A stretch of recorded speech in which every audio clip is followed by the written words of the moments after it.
Welcome back to the CoDaKrew podcast. Today we are going to finally do our World Cup brackets, myself and Swampnil. Personally, I'm going in completely blind. I have not decided on my group stage predictions yet. I have no idea what my bracket's going to look like. I have no idea who my winner's going to be. I don't even have any notes open, so I'm going to be going completely based off my ball knowledge of the 48 teams.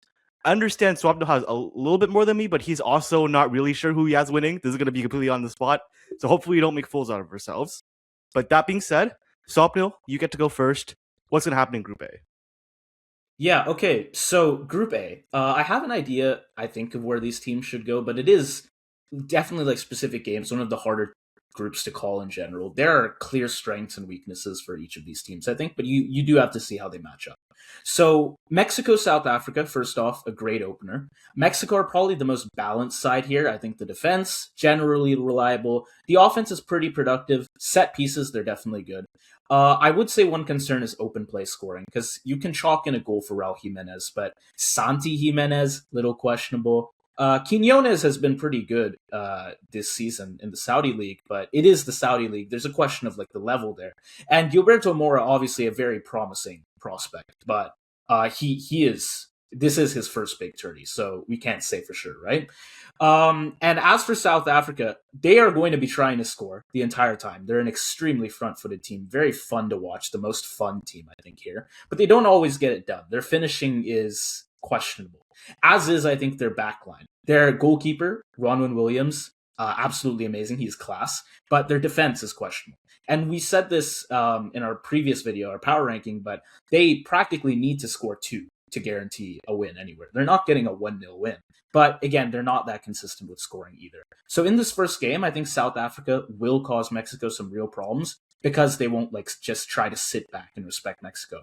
But Mexico are just better equipped to punish those defensive mistakes, especially from set pieces, and they've got the home advantage. I think this game is at the Azteca, so I'm going to say it is a 2-1 to Mexico. Now, for that other game of the opening day, for this group anyways. South Korea versus Czechia. South Korea very technical, especially Hwang In-beom in the midfield. A lot of concerns about whether he would make the World Cup or not, but I think it is a big boon for them that he is here. We saw, how difficult it was for them to replace him, so it is great that they have him. Czechia, very physical, I think. A big team. Well, not necessarily big, but they certainly play like it. They have that presence in attack and defense. And yeah, if you get like a ball into the box, any sort of aerial duel, they will be threatening pretty much all the time. But I do think, let's say Czechia decide to sit in like a low to mid block.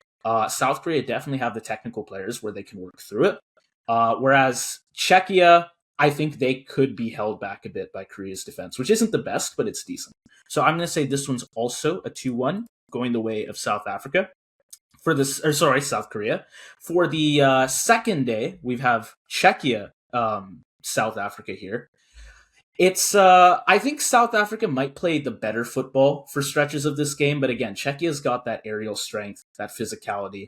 South Africa again struggles defending, so I'm just gonna say this is like a 1-0 to Czechia. And then for Mexico, South Korea, probably the marquee fixture of the group, to be honest. You've got Mexico, relatively physical team, whereas Korea, again, is largely technical. I think the home crowd definitely helps Mexico along as well, but I want to say Korea have enough quality in that attack where some of the spaces Mexico leave behind, they can definitely exploit. I'm going to say both teams trade goals throughout, and I'm actually going to call this as a 2-2 draw. Whoa, Now, okay. for the final match day, depending on the table, this game, Mexico Czechia, could be You pretty can scroll cagey. over to see the points. Yeah, exactly. So we have Mexico 4, Korea 4, Czechia 3, South Korea, unfortunately, no points. But Czechia, I think, are exactly the type of team that can frustrate most opponents for long stretches and just grind out a result if need be, which I think they'll try their best to do here. I will say though that again, this game is at the Azteca and it pushes Mexico just over the line here because you could say, well, with the draw, they're safe in these spots and 5 points even likely gets them through in the third place ranking, but they want that first place because then they get round of 32 and round of 16 both at the Azteca. So they're going to push for that. And I'm going to say it is a 2-1 win here. And as for South Africa, South Korea, I expect this will actually be a really entertaining match because, again, there's that aggressive approach from South Africa, but it will give up quite a few opportunities for Korea as well. I'm sure Korea will be more efficient with their chances overall, but I think South Africa can make more. Yeah, I'll say it's like let's do another 2-2 draw. So that'll be how the This is group going to be ends a great off. group, man, Yeah. according to your predictions. And Okay. it is Mexico, the hosts, going through in first place so that they do get those 2 knockout games at home. South Korea in second, and Czechia 3 points in the third place, but we will see if that is enough for them to get through on the third place ranking. So, with that said, Darian, I will switch over to your side of the bracket. What are you thinking here? Okay, so opener, Mexico against South Africa. I think I'm going to be more bullish on Mexico than you because, one, like we said before, South Africa do not have good finishing right now. Two, at the Azteca and with the physicality that Mexico have, I'm not sure South Africa can cope. And three, South Africa are pretty terrible at defending set pieces, which, as you said, is Mexico's specialty. So I'm going to go for a 2-0. Raul Jimenez Okay. open play goal, either Cesar Montes or Edson Alvarez, or one of the other physical guys gets a set piece goal as well, I think. So 2-0 there. And then we move to South Korea against Czechia. I don't know. I'm debating between a 1-1 and a 2-1 because South Africa or South Korea are also not good at defending set pieces, and Czechia are also good at set pieces. So I'm definitely going to place the 1 under Czechia. I don't think they can get an open play goal against South Korea's midfield, but I do think they can get a set piece goal. And do I back Czechia's defense?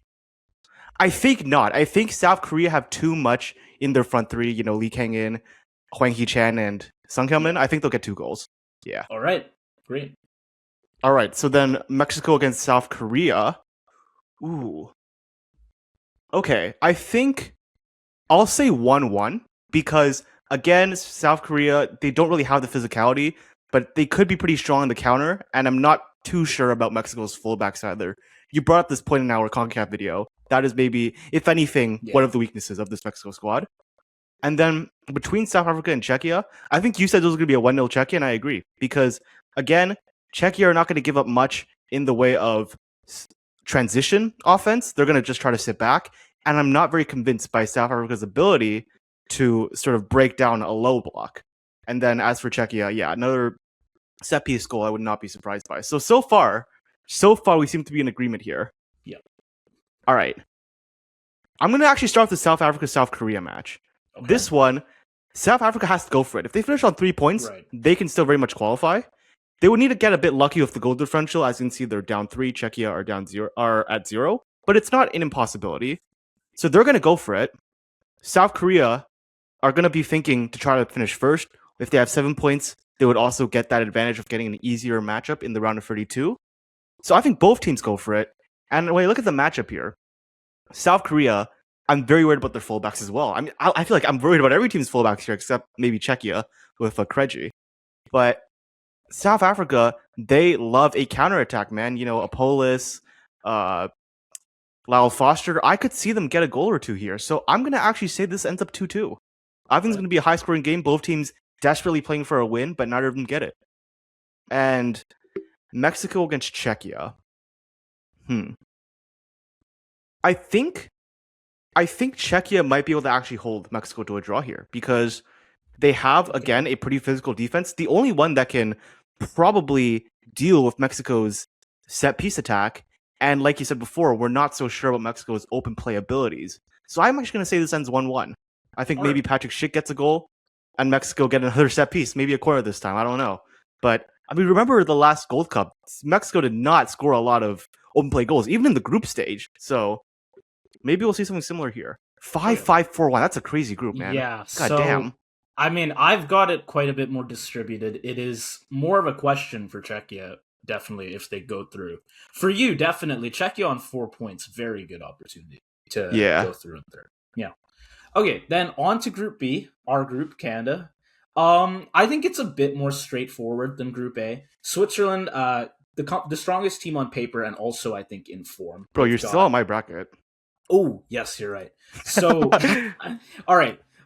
Switzerland, they've got some tournament experience as well. As for us, we are, or you know what? Let's actually just cover this first match. So as for us, you've probably heard about our injuries if you've been watching our videos. We just got confirmation not too long ago that Moise Bombito is not going to be playing for Canada. We've got Luc Defougerol on the lineup instead in the back line. Yeah, I don't like that. I definitely do not like that. However, well, let's talk about Bosnia as well. Bosnia are they've got a very direct approach. I think they're willing to put in lots of crosses. They do like to be aerial. I think that's going to be an issue for us if we've not got Bombito. However, I do want to say we've got that maple press, as it's called, basically a Gagan press is what it is, and Bosnia cannot really handle pressing. So I'm gonna say it'll be a very tense match this one, and there could be more scoring potentially, but I will give it to us with a 2-1. Now, Okay. on the other end, we've got Switzerland, Qatar. Qatar's attack is basically Afif and Ali. That's what it is. Actually, Qatar's whole team you can practically summarize as Batman and Robin, Afif and Ali, and Right. they Yeah. have to. I think they can manage a goal against a lot of teams, but for their defense, which just struggles with like I don't know if they can pace manage and a goal against a lot of teams. Didn't they like fail to score against like Nicaragua or Guatemala or one of the Central American I think teams? it was Nicaragua. You're right. You know what? Fair Yeah. point. But Switzerland, they've got pace, movement, transition play. Qatar's defense can't handle any of it. I'm just going to say it is a 3-1 for Switzerland. Quite the rout, ultimately. Not sure when this goal is going to come. Probably it will be Switzerland scoring first. And I do think they stay either level or ahead for the whole match. Then Canada, Qatar. This is a game we have to win. I mean, just looking at the two teams, it's like if we don't win this, this is quite the travesty. But I will say that we do. I think our midfield should enjoy plenty of possession. Again, maybe our backline could be given some problems. I'll even say I'll give Qatar a goal here, but I'll give us two. I think, and even for the fact that it's 2 goals, maybe this Qatar goal comes later on, so it's a relatively comfortable win, given that it's 2-1. And then Bosnia, Switzerland. I think for a neutral watching this group, this is maybe the best game here. Bosnia, they've got the physicality, that aerial presence. They can cause Switzerland some real problems, I think, on crosses, set pieces. Switzerland have got a pretty aggressive attack, and they can definitely expose Bosnia's backline, which is not their strongest point. Bosnia's strongest point is, for sure, it's wingers and just forwards more generally, again, with that crossing. But yeah, their defense isn't the greatest. So I'm going to say this one, though, is not as dominant of a game compared to like Qatar. It'll be a pretty close 2-1 to Switzerland. And then final day, Switzerland, Canada. Canada's pressing can disrupt a lot of teams, but I'm not sure Switzerland are one of them. I think they're a pretty composed team. They're able to play through pressure, and then they can turn that into pretty dangerous attacks on the transition as well. I want to say they might hold back a bit as well, just given that again you don't want to risk if we're at Switzerland and Canada 6 points each at this point. You don't want to risk a big loss, and we jump ahead of them on goal diff, right? But I'll say they take 1 goal, and then kind of settle in after that, and that's just how it ends. So they will finish on 9 points, and then Bosnia, Qatar. I don't really. They do actually both very much need a result here, but They both need to win, yeah. yeah, I'll give it to Bosnia. I'll say it's like a 2-0 here. I think Qatar will be playing quite well. Both of them will be playing quite frantically, but probably that plays into Bosnia's hands because Qatar's defense is just like too vulnerable. Bosnia's center backs, I think, can at least deal with like long balls towards Afif and Ali. So they'll get the first goal, and then Qatar kind of just falls apart after that. It is Switzerland on 9 points for me, Canada on 6, Bosnia on 3. We will see if that again makes them the playoffs through third place, and Qatar once again finishing on 0 points. Yeah. Fair enough. Fair enough. All right. Well, for me, here's what I'm worried about. Will we actually play our maple press? Because Bombito has had a lot of injury problems. Honestly, a lot of people on our team have had injury problems. We've been Yeah. without Davies for a long time as well. I feel like a lot of people who don't really watch Canada are writing us off because we don't have Davies and Bombito. But I swear for like the last year, we've been missing them the whole time. And we're Right. still looking okay. Like, not great, but we're still looking fine. So I don't think we're going to collapse. I don't think we'll play the maple press either. We'll probably be more pragmatic. But even with the likes of, whether you put a Luc de Fougerolles, a Waterman, even a Kamal Miller there, him plus Cornelius, we're still not a very easy team to score against, especially with Maxim Crepeau in net. Against Ireland, I mean, their goal was off of a penalty and then a deflection, correct? Yeah. So Yes. it's very tough to go ahead and score against Maxim Crepeau, and I think maybe I'm huffing the delusion here, but with Tabakovic out, I'm not sure Bosnia got a goal here. I think it's going to be a nervy 1-0 win for Canada. All right. Qatar against Switzerland. I'll just say Switzerland 3-0. Nothing to talk about here. 3-0. Okay. Yeah. One, two, three. Honestly, I'm kind of shocked you gave Qatar a goal here. Like, that's kind of disrespectful to the Swiss defense, in my opinion. I mean, I want to say I would say Switzerland want to rack up goals in this match. Right. It could honestly make a difference, GD. Let's say, but their defense is good enough, I think, to hold off that's fair. That's the fair. Afifs and the Elite The Afif of the world. Yeah. Fair enough. Canada, Qatar, they could score on us on the counter because I'm a little bit worried about our ability to hold the ball in possession. But I'll say they won't. I think we win this 2-0. Okay. Yeah, Qatar, man, they should not even be here. I'm done talking about why, but we've said everyone knows by now. Yeah. Bosnia, Switzerland. This is interesting. This might be closer than people think because the Swiss are not going to sit back and let Bosnia play, but they're also not going to be too aggressive. And so I could see Bosnia get a goal off the wings, and I think they do. I think they will score a goal here. But the Swiss attack, I mean, Briel and Bo'o, Dan and Doy, that's too much quality there. I think they will end up getting 2 goals. I'm also not so sure about Bosnia's back line, so I think that's fair. So then I'm in a similar spot as you. It's going to be Switzerland and Canada fighting for first. Yep. Bosnia and Qatar fighting for second. Yep. I think the Swiss might humble us a little bit before the knockouts begin. I don't think we're ready. I don't really see an advantage we have over them. By then, the Davies of the world might be back. I mean, Mobito's out for the entire tournament, so that's not great. Can we cope with their front three? I don't think we can. Can we survive their midfield? It's going to be difficult. They have Credit Xhaka there. I think this is going to be 2-0 for Switzerland. Yeah, I don't really see us getting a goal here. I mean, they also have Akanji and Gregor Kobel in net, right? So it's going to be tough for us. We're not great at finishing, so I'll say 2-0. Bosnia against Qatar. So they both also need to win here, right? Right. They are 0 points at the moment. I would say of the 3 sides, this might be disrespectful. Even with Moise Pompito out, I still think Bosnia have the worst defense of the 3 teams here. I think Bosnia concede a goal, especially because they're going to be so offensive. But Qatar will concede 2. So Bosnia still get the win. Will that be enough? What's the goal differential? -1?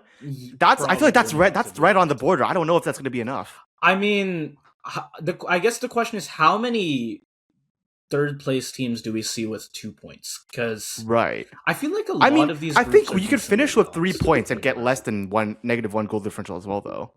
Especially, it depends on how many offensive teams are in your group. But yeah, we'll see how it works out. Because I mean, you haven't decided on score lines for any of these games. Even for me, I'm not like dead set on anything, right? So yeah, we'll see. Group C then. Interesting one. We have 2 teams with like huge tournament experience, knockout experience even. Current Brazil obviously not as unstoppable as some past editions. But yeah, they're a lot better than like a year ago even. Morocco, next to Senegal, you can argue which is the better team. Definitely top 2 African, right? In the world. In the world, just in Africa. Technically, they are a top 2 African team in the world. That is not wrong. In the world, You're not wrong. It's a good match. Genuinely, this is a very good match. I think Morocco have the like defensive structure, midfield quality, generally good quality across the pitch, to be honest. And yeah, if like Abdi and Brahim Diaz can find space behind the Brazilian fullbacks, I could see him scoring a few potentially. I can't say exactly what my scoreline will be. I have to think about Brazil as well. Yeah, let me think. One thing is Naya Figuered. I'm fairly certain he's not going to be in Morocco's backline. That's a big loss. He's a leader, yeah. Loss. And 2, Morocco like to cross, but can they win the mid-air duels against Marquinhos and Gabriel Magalhaes? I'm not so sure about that either. I think even if they create lots of opportunities with crosses, most of the time they're not going to get a shot off, or not a very good one, anyways. So I'll say Brazil power through with like a 2-1 win. Yeah. But I Okay. do at least trust Morocco to score somewhere. Scotland, Haiti. I mean, for these two, this is probably their most important game. They could nick a draw off somebody, but it's probably this game where they've got to Yeah, get I don't really see it. something, right? Yeah. Haiti have some dangerous forwards, and they do have decent athleticism, but I think Dangerous Scotland are forwards. okay. Who? Maybe Name the dangerous forward, man. Is he in the room with us? okay. Fair enough. Fair enough. Could they threaten Scotland? I Oh, was Che gonna say. Adams, so scary. I was gonna say. Okay, hey, yeah, I'm overrating the offense. Scotland's defense, though, I've said this before. I have questions about Scotland's defense. Do they break it though? I'm gonna say no. I'm gonna say no. It is a Scotland 1-0 for me. Uh, yeah, if Hades don't score here, I don't think they score at all. But yeah, I'll keep going. Morocco, or sorry, let's do Brazil, Haiti. They're not scoring. Just give me a 3-0 Okay. Brazil. Just give me a 3-0 Brazil. Yeah, All this right. is not again their best chance of getting anything from this group was against Scotland. If they don't do it, it's like the next two games are practically dead weights for them. Morocco, Scotland.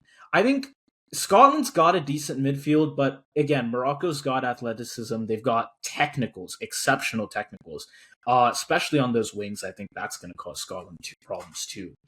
And let's say like Aguirre is back. I'm not certain he will be, but if he is, especially like I don't see Scotland scoring here. It is already an issue that they could just be on the back foot for a lot of this game. But definitely, if Morocco's back line is up to speed, I don't see him scoring. I'll give it like a 2-0 to Morocco. And then last day, let's say Brazil, Scotland. I think Scotland, of course, are very much alive in this group stage at this point. But Brazil, they've got the center backs that just like they would have done for Morocco, they can deal with Scotland's like pretty crossing heavy attack. And then they don't Scotland also definitely do not have the explosive individual players, or definitely not the number of them that Brazil have, right? I think Scotland is like a decently well organized defense, so they won't concede too many big chances. And Brazil, the other thing is they'll probably hold back because again, it's a question of let's say they do lose to Scotland and Morocco absolutely smash Haiti. Maybe they get overtaken on goal diff. So I'm actually going to say they just score one goal and they kind of sit back. Scotland, of course, will keep pushing, but I don't think they'll threaten Brazil too much. I That'll could see some rotating there, yeah. yeah, that'll be where I leave it. And then Morocco, Haiti. Yeah, Haiti I don't know what you're supposed to do exactly. Let's say you beat Morocco by how much? You need to beat them by, or you know what? Because this is actually a head-to-head tiebreaker. You're actually just done, Haiti. No, They're the it's goal scored, no? It's is goals it or for. is it goal scored first or is Yeah, it okay? Okay, it's goal difference then and then goal scored, then I you know believe. what? They're still not. So they've got to It score. doesn't matter. It's we're sorry. We're Sorry, scoring Haiti. 2 goals more than, or well, we've got to score more than Scotland. Or sorry, yeah, more than Scotland. So at least 1 goal, but we've got to win by like two, basically. Haiti. It's not happening. Um, let's say like a 2-0, and then this is where Morocco will finish off. Basically, we've got Brazil 9 points, good showing for them. Morocco on 6. I think it's pretty good going into the knockouts. And again, with Scotland, -2 GD. We're Yeah, so far off the third place teams for it's your bracket at least. yeah, pretty Hmm. questionable whether they get through. But again, we'll work through all the groups and we'll see, right? But Yeah. what have you got for this one? Well, okay. Brazil against Morocco. Brazil have amazing wingers, and Mazraoui did get injured in a friendly just now against Norway. That match ended 1-1. I'm not sure when he's going to be back, but I'm doubtful for this match at least. So Brazil will be getting goals. But then again, I don't really trust Brazil's fullbacks either. And you did say Mexico, they can be cross heavy, but I think they're starting to move a bit away from that, especially with the new manager, Uwabi. Also, they didn't bring up Enaziri, who was their aerial guy last time, so they might be more direct here. And yeah, I think with guys like Brahim Diaz just bombing down, I could actually see them get a couple goals here too. So I'm going to say this ends up as a 2-2 draw. Absolute Okay. cinema on the first match day. Yeah. Haiti against Scotland. Hmm. Do I want to be nice and give Haiti a goal or not? Do you? Nah, I can't see it. I think Scotland's midfield is just too good, man. Yeah. Again, Bellegarde, it's the back line is a question for me, but they can get by. yeah, I They'll mean be fine. Bellegarde's gonna have to deal with Scott McTominay, Alex, no, not Alex, the other guy, I'm blanking, but the Scotland midfield is just too good. There's no way. So I'm gonna say Scotland win this one 2-0. Okay. Yeah. Brazil against Haiti. Oh, just chalk it up for a 5-0. Whatever. Sure, bro. Sure. Well, Listen, Haiti, I would love to the see you do cheating well. I just don't contest see is, it. yeah. Hey, maybe Morocco get 5-2. You never know. It's. I mean, they have taken the draw off Brazil. Yeah, they can keep up. Let's They see. would have. Yeah, let's see. Morocco, Scotland. I think Morocco do have the midfield to beat or at least be even with Scotland. I Yeah, mean, I think about definitely. guys like Al Khanous. There's too much technical quality there. I agree. And then, like we said before, Scotland don't really have that strong of an attack per se. They can defend from set pieces, but like you said, I think Agard will likely be back. And guys like Riyad, they're still pretty solid as well. So I'm going to say Scotland don't score, and Morocco. We'll say Morocco score one, because I think Scotland have decent fullbacks still, like Kieran Tierney, guys like that. So they will be sort of forced to play central, and then that might be a little bit more difficult. The number 9 spot for Morocco, again, without En-Nesyri here, for whatever reason, it might be a little harder to score goals. Uh, Centrally speaking, so I'll say 1-0. Brazil against Scotland. So they're going to have to continue racking up that GD. I mean, Morocco could theoretically come back because you never know how many goals they can score against Haiti here. So against Scotland, do Brazil have the midfield? Yes. Do they have the wingers to deal with Scotland's fullbacks? Yes. Can Scotland score against Brazil? I don't see it. So I'm going to say Brazil Again, it's take a this decent one defense. Yeah. 2-0. 2-0 for Brazil, I think. Okay. And then Morocco, Haiti, they'll need to score 6 goals. I don't think that's going to happen. Yeah. I'll say 4. I'll say no, 3-0. 3-0. 3-0. Okay. Okay. Yeah. Haiti, negative 10 goal differential. I mean, that's not too bad. I I mean, mean, there's been worse in World. It's not the worst in World Cup history. as for Morocco, it's like you're tying on points with Brazil now. This is I mean, a listen. pretty I great think showing, to be honest. Morocco is a top 10 national team in the world, in my opinion. I think I placed them 9th in our power Yeah. ranking. Yeah. So they're up there. And then Brazil's, I only had them 6th, so like they're pretty close. But not be surprised if we draw at all. Fair enough. Okay, Group D, probably the hardest group to predict. Everyone Yeah, here this is is, gonna I be think, crazy. yeah, quite close together, like talent wise, form wise, etc. Let's start with U.S. Paraguay. The U.S. I think have the most talent overall, but people have said this before. We've said it before. They're underperformers based on the talent they've got. I will say though, Chris Richards, it seems like he will be match fit for all of these games. One certainly hopes he will be, because the US are kind of fucked in the back line without him. But it does seem Right. that's not going to be too much of an issue for them. And as for Paraguay, they've just lost a player, Julio Enciso, in a friendly.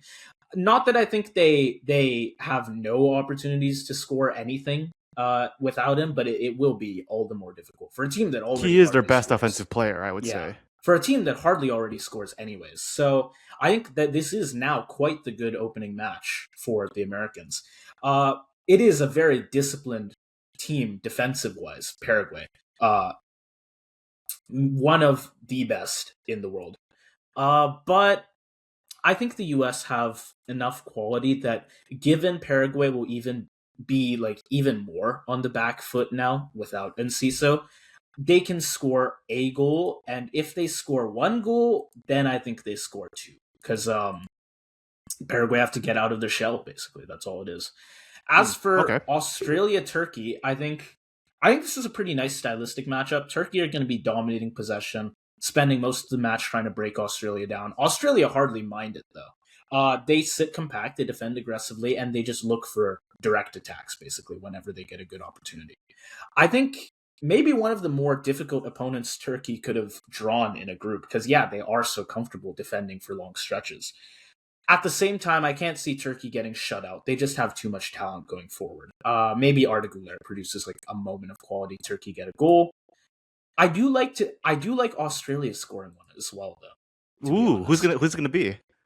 I can't say. I just think it's like it will be off a corner. That's all I can tell you. To be honest, Yeah, it's Harry Sutar, man, let's go. Jordan Boss, you yeah, got this. yeah. Give me like a Sutar header, something like that will do. It could be Aaron Kunda as well, but yeah, 1-1. USA Australia. Ooh, this could turn into a very physical match. I mean, I think Australia will already be quite physical. They will happily turn this into a like scrappy, uncomfortable game. US will definitely have more possession. They'll create more chances. But again, Australia, they can sit in and defend well. Very good at frustrating just about any opponent. Um, Chris Richards being available definitely helps on the attack. And so I don't see Australia scoring too, like getting too many big scoring opportunities to begin with. I think I'm going to say with Chris Richards there, sorry, they don't get a goal, but neither does the US. Oh This man, is going to be okay. a nil-nil. It could be a 1-1. Honestly, I could change my mind, but I'm going to say this is a nil-nil. Yeah. And then Paraguay, Turkey. Paraguay, again, good defensive structure, should keep this competitive throughout. But I think if you look at Turkey's attacking threats, Guler, Yildiz, Çalhanoğlu, Kadioglu, even, um, it's good, honestly. Like this, even for this Paraguay defense, I know they've cut their teeth against Brazil, Argentina. Like Turkey will be a good match for them. But then if you ask the question, are are Turkey better than Brazil and Argentina, or can they put up the kind of like extensive pressure, consistent pressure throughout the game where they can basically match up to say Brazil or Argentina in a qualifier. I know I said the US could do it. They do have the home atmosphere, right? If that needs to be considered at all, it helps them. And it helps as well that they're the opener. I think Paraguay could look certainly a bit questionable now without Enciso, like in that first match. I'm going to say they adapt a bit though, and they will not let in a goal. And in that case, give me like one of the Gomez's, Diego, or even Gustavo from the back line. Put in a good pass, like carry the ball and put in a good pass to Almiron or maybe Sanabria. Paraguay 1 goal. Oh my goodness. Yeah. Okay. Okay. Oh, this So is a now, four but I'm three two telling you one, dude. again, Holy shit. it's quite the match, man. Seriously, it is. Even Paraguay without many attacking threats. I think if they find their one opportunity, they can take it decently well. Turkey, you'll find a decent amount of space behind them, Oh and man, our Turkey fuck. They need a win their defense now. just is good. Honestly, they do. Okay, now USA Turkey. I Holy think shit. if you look at this now, we've got the table looking like this. This is now basically the blockbuster game of the group. That's what it's been turned into, basically. Both teams, plenty of attacking quality. And yeah, there will be big stakes attached to this match. Ooh. The US are at their best when they're aggressive and attacking. I mean, it goes for Turkey too, but I think very much so for the US as well. But it'll leave space behind them. And Turkey, I think, have the technical quality to exploit those openings. There will be good chance creation for each of them. I'm going to say Turkey take it. Okay. This could go a lot of ways. I'm going to say 2-1. It won't be a big uh, margin of victory for any team, I think, but I'll I say think this will 2-1. be a shootout, to be honest. Especially if Turkey need a win. Yeah, I think that Yeah. will be there will be a lot of goals there. Which now leaves this could be quite the big game for. I mean, it is quite the big game for these two. Australia can very much jump Paraguay here. Um. Oh man, give it to Australia. Yeah, let's do that. Australia win the group. Yeah, let's say Australia Holy take the group. shit.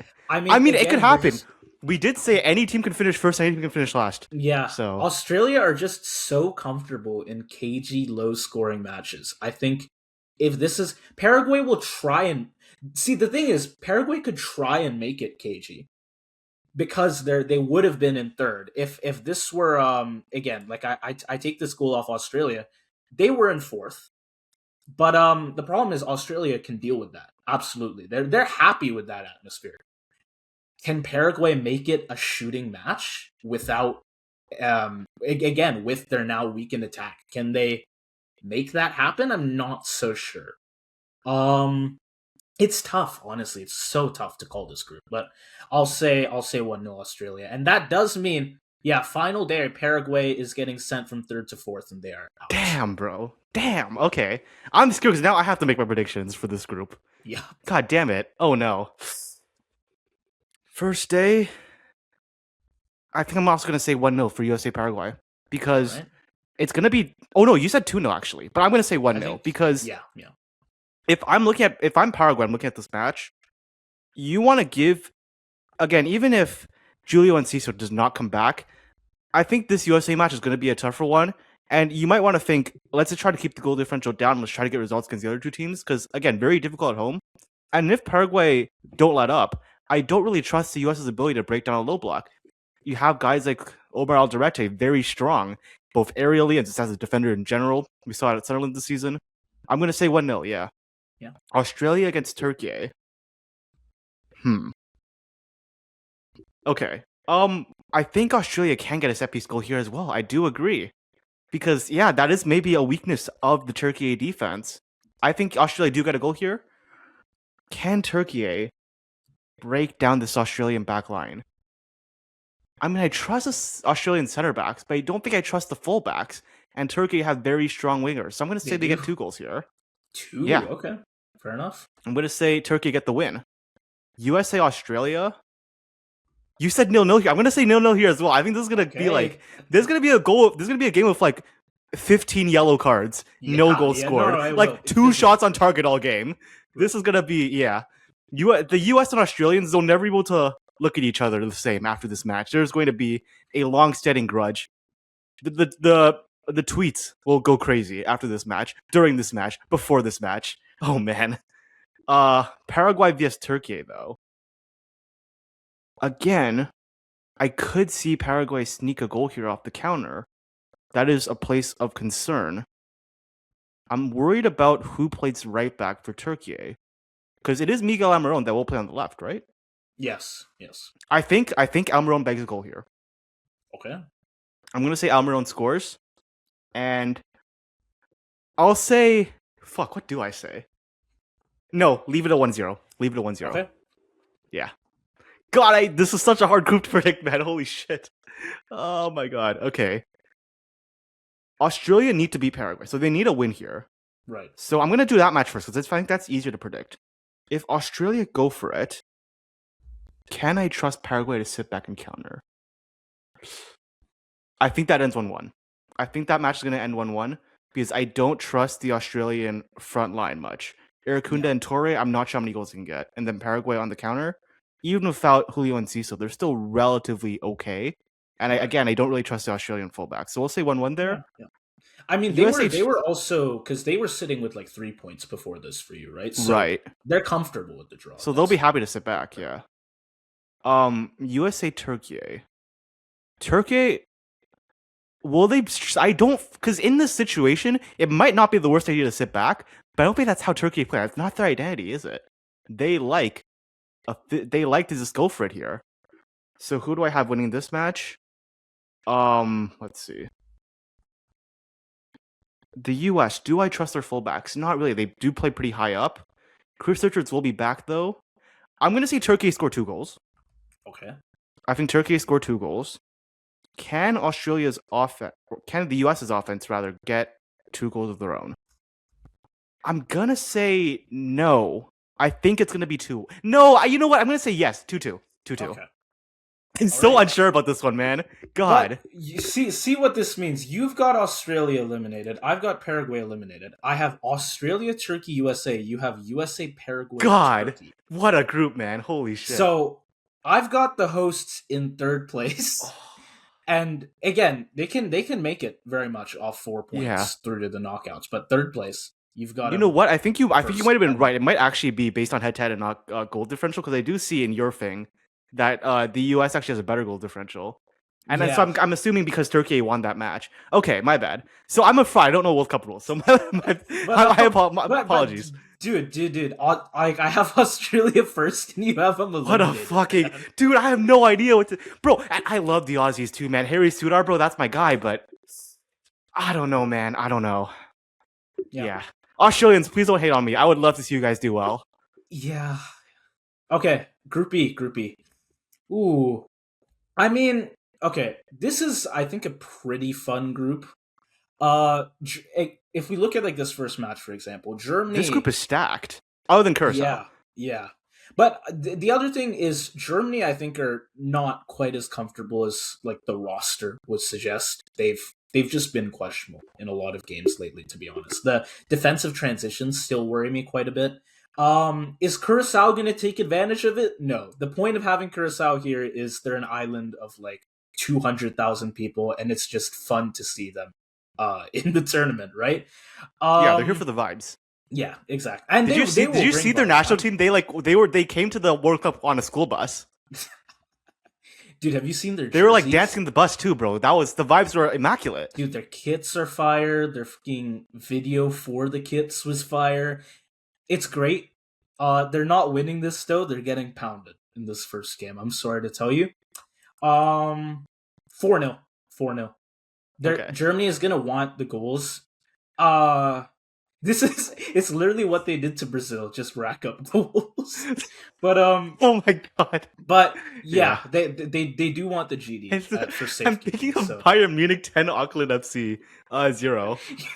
Or I don't remember. Was it Auckland? Or I don't remember who it it was was. Auckland. It Or was like Auckland. Wellington or Auckland. No, Yeah. no, it was Auckland City because then they lost their other game. Oh, and then they like drew Boca Juniors or How the something. I fuck did remember they that. draw Boca Juniors, Yeah, man? That's crazy. yeah. GD. The GD could come into play. I'll see how the other matches work out. Ecuador, Cote d'Ivoire. Um, this is tough to predict too. I think Ecuador is just the best defense in the world, and then Ivory Coast. They have I think a lot of attacking explosiveness. They've got good wide players. They'll have lots of chances, but again, it's like how much can they really do here? I'm gonna give it a 1-1. Let's say that. I do like Cote d'Ivoire to score somewhere, but it's for how much they're gonna push Ecuador, they're not gonna get much. Not most teams are not gonna get much out of Ecuador's backline. Then Germany, Cote d'Ivoire. Again, Cote d'Ivoire, they've got pace, they've got attacking quality, they can definitely exploit and expose some of Germany's defensive weaknesses. I fully expect them to score at least one goal here, but I do think Germany have enough firepower going the other way that basically however many goals Cote d'Ivoire can score, Germany can do one. And I'm going to say 2-1. Yeah. Curacao, Ecuador. See, now Ecuador just aren't the most offensive team, right? Right. And they'll be hoping for maybe like let's say they get a draw against Germany and that can get them an extra point there. I don't think that GD is really what's going to get them through to second place. If that becomes a factor, it'll probably be one of these They'll other probably teams, have Cote to. d'Ivoire, Germany, but yeah. Yeah. So I'll say 2-0. Yeah. Okay. And again, Curacao not scoring. Of all teams to break Ecuador's Not back against line, it's Ecuador. not No going to be way. Curacao. Yeah. That's. Ooh. So Germany, Ecuador. Ooh. I'm going to say it ends 1-1 level. I don't Uh, hate that. Yeah. again, Ecuador's defense is just great, but I do like the German quality. I mean, Wirtz has been shit for my club, but he's been great for Germany, right? Right. I can't deny that. And then Cote d'Ivoire, Curacao. Um, at this point, Cote d'Ivoire have 1 point. Of course, these matches would be going on at the same time. So at this point, you know that with 1 point to Ecuador, they go ahead. But if They wouldn't if know I'm that, so Cote they're just d'Ivoire trying to here, I score. think even if you get the 4 points, even if that you finish first, that's almost It's guaranteed to it's make hardly it. a bad place to be in. Yeah. Right. So maybe don't go too heavy on the scoring, but of course do make an effort to make up the GD. Though in this Mhm. case it doesn't really work out for them, but they'll try. I'll give them 3 goals. Okay. Give me a Tahith Chong goal, 3-1. Tae Give me a Chong, Tahith bro, let's Chong. go. Yeah. Dude, my They'll be dad. Can I just say something real quick? This is a quick aside. My dad wants Curacao to do well because I don't know how he even knows this, but apparently he found out that Tae Chong's grandfather is Chinese. So fair enough. yeah. I mean they'll be playing quite freely at this point, right? I know we've said this in our like Premier League videos before where like, oh, Wolves are relegated, they'll play freely, and then they do absolutely jack shit in their next like 5 games. But I think at the World Cup, it's like, yeah, just have fun at this point. I mean, you're gone. You're -8 goal diff, which isn't even the worst Hey, in the. that's. I You mean, I'm had pretty sure I worse. had Qatar doing worse, didn't I? You had I had Qatar on negative. Qatar. Oh Oh, no, Qatar Haiti, minus Haiti, Haiti, Haiti, Haiti Haiti. -10. Yeah. Hey man, Oh you've man, beat your Caribbean neighbors already. Just have fun. What do you there know? we go. They And they beat Haiti the last time they played as well, didn't they? 5-1. Yep. Yeah, Oh, if only that's Curacao Curaçaoan had. dominance, If man. if Curacao had Haiti in their group, they might actually get points, bro. They might get 3 points. FIFA, allow it. Just allow it. This one Yeah. time. But Oh man. yeah, I'll give him the one goal. If anyone's gonna score, it's got to be Teeth, Sean. But I will give them the one goal. Yeah, fair enough. Oh yeah. Germany, Curacao. I'm actually gonna say this is the match where Curacao score. Because Germany sometimes you just concede goals for no reason, you know? Yep, that's true. Because we talked about that 7-1. There was a 1 there. So I'm gonna say 7-1. You're actually okay. Hold on. You're serious about that? Yeah. I Didn't Spain score like 7 goals in a match last time against Costa Rica? They did. Yes. It's not that crazy. We've seen it before. 7-1. Yeah. You think they're gonna play for that just for have a little fun? Germany, they'll play for a 7-1 win. Again, do I have to remind you of Bayern Munich against Auckland, bro? They don't Yeah. care. Yeah, I think the Germans will do that, actually, yes.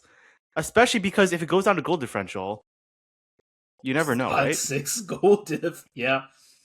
Yeah. Okay. Ivory Coast, Ecuador. This is going to be a very fun match because Ivory Coast have a great offense. They have a decent midfield. So it's the question is, can Seko Fofana and Frank Kessié beat out the Estupinian, or not Estupinian, Caicedo, Pedro Vite, and Kendry Paez midfield? I think the Ivory Coast can get a goal here. Okay. But their fullbacks might let up here. Yeah, that's fair. I don't know if it's Nason. I don't know if it's going to be Yeboah or Angelos directly scoring, but they could create a chance as well. And I feel like, yeah, I just back ender Valencia. If he doesn't score, he'll get a goal at some point. So I'll say 1-1. Okay. So 1-1 there. Ivory Coast against Germany, clearly a shootout, right? Because Yeah. both teams have no fullbacks and decent wingers. Right. Germany, obviously, without Gnabry, it's going to be a little bit questionable. I'm a little bit questionable on this Germany side in general because they did beat the US 2-1, but that was the US without Chris Richards, and they didn't look that convincing to me. Against the Ivory Coast, again, with the fullbacks, I think they can score a lot of goals. I think they will get 2 goals. Ivory Coast 3.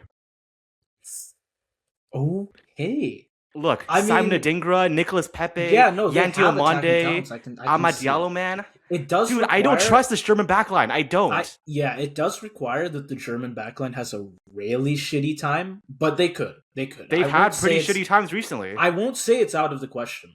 Let up Yeah. 3 goals. Yeah. Fair. I'm going to say Okay. that might be a little crazy, but we're going to go crazy here. Curacao, Ecuador. I'm going to say 1-0. Okay. No, I'll say 2-0. I'm not going to be too disrespectful to the Ecuadorians. They'll get a second. Sure. This will be like the Qatar match from last World Cup. Was it? Wait, was it Yeah. Valencia that scored both goals in that match? I think it might have been. It might have been, yeah. Yeah. Okay. Sure. And Valencia 2 goals here. Sure. Why not? I'll say Yeboah scores the goal against Ivory Coast. Okay. Germany, Ecuador. Okay, so Germany, they'll have 3 points. If they get 4, that's basically guaranteed to go to the next round. I mean, goal differential won't be a problem, so they can go for it. Actually, I think they will go for it because, yeah, I mean, they'll try to top the group. Can this German front line break down Ecuador's back line? I don't think they can. I think without Serge Gnabry, with Undaf potentially injured, I don't really back this German. I'm gonna say they don't score in this match. They're gonna try to score. They don't can't. score. Okay. And Ecuador off a counter get a goal. I'm gonna say Ecuador win this 1-0. Dude. What? 3. I mean, they do have 4 goals. Hey, I told you that 7-1 was gonna come in clutch. I did say. 3 points. I did say. Yeah. I don't rate this German side. I really do not Oh, rate these man. Germans whatsoever, man. It's Because- fair. I mean, I would have taken the 1-1 here personally. I mean, that's what I had, right? Yeah.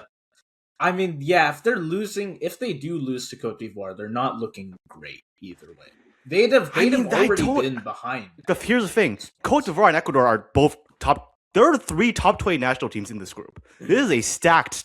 This is a stacked group, man. Yeah. Other than Curacao, of course. And again, like, yeah, Ivory Coast, they have the wingers. Germany don't have good fullbacks. Germany does not. I don't trust their ability to break down low block. They could barely break down the U.S.'s low block without Chris Richards. Now they're going to go up against the best defense in the world. I don't see it. I really don't. Yeah. Am I going Yeah. crazy? I don't think this is that crazy. The No. Germans have not been convincing recently. They really haven't. Well, now the question is, you've got Ivory Coast on 4 points. Oh, but you know what? Yeah, the head-to-head is just a draw. Do they score enough against Curacao now to I get ahead? think, dude, the Ivory Coast have such a strong offense. Again, the Diomandes, the Pepes, the Diallos. Yeah, for nothing. They'll comfortably Okay. make sure that they win out on goal differential there. Yep. 7 5-3. 7 3-0. 12 goal differential. Oh, Holy shit. good lord. 7-1.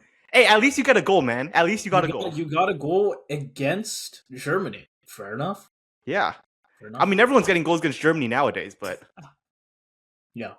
Okay. I mean, Group Germany's F. probably still going to make it to the next round. Plus 4 goal They will. They differential. will. Yeah. We'll see when we That's There's Can I take a look at your there's group third again? place here. Sure. Because you had Germany topping it, didn't you? Yes, I did. Oh man.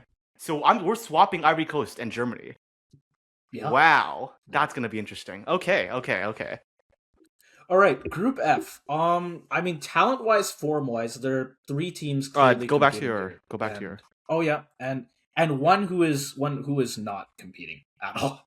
Okay, we Yeah, don't gotta say it like that, I'm, bro. I'm, It's not I'm sorry. Curacao. They're not terrible. I'm sorry, but well, I'll talk about them soon enough. But if you look at that last game, it was no good. Anyways, first game, very exciting one. One of the best games of the group stage, I think. I literally have tickets to the fan festival on this day specifically to watch this game. Um, Japan have the technical quality and attacking depth, obviously, to cause a lot of problems for the Dutch. We've talked about them before. Like, can they really handle the pressure when it matters in a World Cup? They're great in friendlies. I do think in the group stage, yeah, they're pretty damn good. It So is most of the knockouts yeah, where the mentality becomes an issue for Japan. they'll be fine here, I think. As for the Dutch, I've said this before about them as well. They have a high floor, and I think a high ceiling as well, but they are somewhat toward the floor. I mean, we saw they lost to Algeria, right? And it wasn't the best showing from them, to be honest, either. Uh let's say a 2-2 draw. I think that's a pretty good result for each of them here, I to could be see it. honest. Yeah, Yeah. Sweden, Tunisia. I think Tunisia have a decent back four plus one. dude, It's the a way you say Tunisia Khedira pisses and me off, man. Why do you say Tunisia. that, Okay, bro? let's say Tunisia, bro. What Tunisia. are we doing? Okay, plus At least it's not Khedira and Sunzia. like You know, it could be worse. yes. Plus like Khedira and Shkiri shielding for that back line. They're pretty decent, but Tunisia can't hold on forever. Again, we're looking at Isak and Alanga and Gyökeres for Sweden, right? Give me a 3-1 to Sweden here. I Okay. think in their pursuit of goals, their backline won't quite hold up, and Tunisia's offense isn't the worst either. But yeah, 3-1. Uh, Netherlands, Sweden. I think yeah, the defensive discipline as always is going to be good for the Dutch, and they can probably step it up quite a bit here. Um, I don't know that Sweden score, to be honest. The thing is, they have been inconsistent with scoring. This is something I said about them in the power ranking. Can they do it against Tunisia? Yes. Can they do it against the Netherlands? A lot more questionable. I'm going to say they don't. And the Netherlands offense is a bit questionable, to be honest. Right. But Yeah. do I want a 1-0 or a 2-0? I think the thing is, Sweden will be pushing hard for that goal, but they will get tired out. Sweden's defense isn't especially great either. I'll give it a 2-0. This will be they'll be like going back and forth for a while, but it's just like nothing's going to work for Sweden and eventually two quick goals for the Dutch. Japan, Tunisia. Yeah, it's just the technical advantage for Japan. Like Tunisia can try and keep it tight, but if Japan are circulating the ball, they're pulling them side to side, the gaps will appear. I think I'm going to say it's 2-0. And then last day, Netherlands, Tunisia. Again, it's fairly straightforward to me. They'll sit deep. They'll try to survive Tunisia, but I think the Dutch don't even need to be at their absolute best to just be able to control this game. They find a goal, and once they find one goal, well, you've got to open up now. You literally have 0 points. You're have they? Oh well, they're out at this point. Actually, they've lost to Sweden, so it is what it is. You know what we could say? Do I give the do I give Tunisia a goal at all? Against this Dutch defense, it's very questionable for me. I'll say still no. Even though they might play with a bit more freedom because they are eliminated at this point, and the Netherlands might let up a bit, I still think their backline is good enough that they don't let up anything. And then as for Japan, Sweden, um, Sweden's got direct threat. Japan is much more on the wings, and again, it's that technicality. Kind of a stalemate in that sense, or they're kind of in lock. Um, 1-1. Or like any level of draw, really. Probably not a 0-0. I do think both of them score, but I'll give it a 1. That'll be my group, and again, it's like yeah, 4 points as a third Sweden are going place to be team. safe, yeah. Yeah, you're probably good to be honest. And again, Netherlands, Japan, pretty good showings from both of them, about what you'd expect from this group. Yeah, fair enough. Netherlands, Japan, I'm going to go with a draw as well. I'll say 1-1 because I don't trust the Netherlands' scoring ability. And I think the Dutch defense can handle pretty well, even on the counter. Yeah. Because, again, they still have, yes, they're aging. Van Dijk is still pretty decent. Van Hekke and Van de Ven, pretty good as well. And then there's still the Van question. everybody, bro. Van everybody. Yeah. Still the question of the Japanese number 9, Ueda. I'm not so sure about him, although the wingers are great. So I'll say 1-1. Okay. Sweden, Tunisia. Tunisia are going to try to play on the counter. Can Sweden deal with that? I think in Grand Power system they can actually. So I don't think Tunisia gets a goal here. Will Sweden? How many goals will Sweden get? I think Tunisia's defense can be broken down. I will say Sweden gets 2 goals. So I'll say 2-0. Okay. Then we get the Dutch against the Swedes. The Dutch will want to try to get a win here as well. Yeah. Swedes will try to play on the counter, but again, I don't really back them to get too many goals against this Dutch back line. Pretty solid all around, the back line, I would say. I'll say the Dutch win this 2-1. Okay. I think that's fair. Then we get Japan against Tunisia. Here's the thing, right? This might be crazy, but Moriyasu loves to do some bullshit rotating for no reason. Might I remind folks what happened Japan against Costa Rica last World Cup? I don't think it's going to be as big of a howler. I don't think it's going to be a 1-0 Japan loss. I could see this being 1-1. I think Moriyasu's going to do some stupid-ass bullshit. I don't know, man. Yeah, I'll say 1-1. Okay, so coming to the last group stage, Japan against Sweden. Both teams are probably going to need a win, or at least desperately want to win here. Right. Who do I trust if they're both going for it? Is the question. I don't really rate this. I mean, I talked about this in our power ranking. I don't really rate the Swedish ability to break down a low block because Ayari and Bergvall, right, would be the other guy. That's not really the style they're built for. So I think Sweden do get a goal. I think Japan gets 2. Okay. I'm big. Wait, this is not even intentional, by the way. This is essentially like a repeat. Oh, actually, it's not. But I was gonna say it's pretty close to a repeat of Japan's performance last time. Except this time, I'm saying they fuck they up draw against the the Dutch. one team you'd expect they wouldn't Right. fuck up against. But it's because it's just Moriyasu, right? It's just Moriyasu does some bullshit. The Dutch can guarantee a win against Tunisia, or can guarantee first if they beat Tunisia, so they're going to try to. And yeah, they have too much quality. I'll say 1-0 because, again, we saw them struggle against Algeria. Algeria are a better side, but the finishing is still a bit of a question mark for me without Xabi Simons. But they will be able to break down Tunisia. And Tunisia, they don't really have much going on offensively, so there we go. Yeah, fair. Okay, then on to Group G. I mean, Belgium should probably be the favorites here, but I do think they could be challenged by some of these other teams as well. Looking at Egypt, Salah Marmoush, obviously their biggest attacking threats, and they will do good work. I'm sure even if it's just those two, they can ball out. I've got some concerns with that back line for Egypt, to be honest. I mean, dude, off the top of my head, I can't even think of any Dude, I people who got would some be concerns back about the there. backline on everybody in this group, man. Yeah, that's There's not a also good fair. defense here. Um, I think Belgium, Egypt. Belgium's got midfield quality. They're going to control a lot of the ball here. Hardly bad for Egypt because they are most dangerous in transition. They again will find moments with Salah and Marmoush. Neither team's especially great defensively. I will say Belgium 2-1. Yeah. Iran, New Zealand. I mean, this is a must win for Iran, so they will push ahead.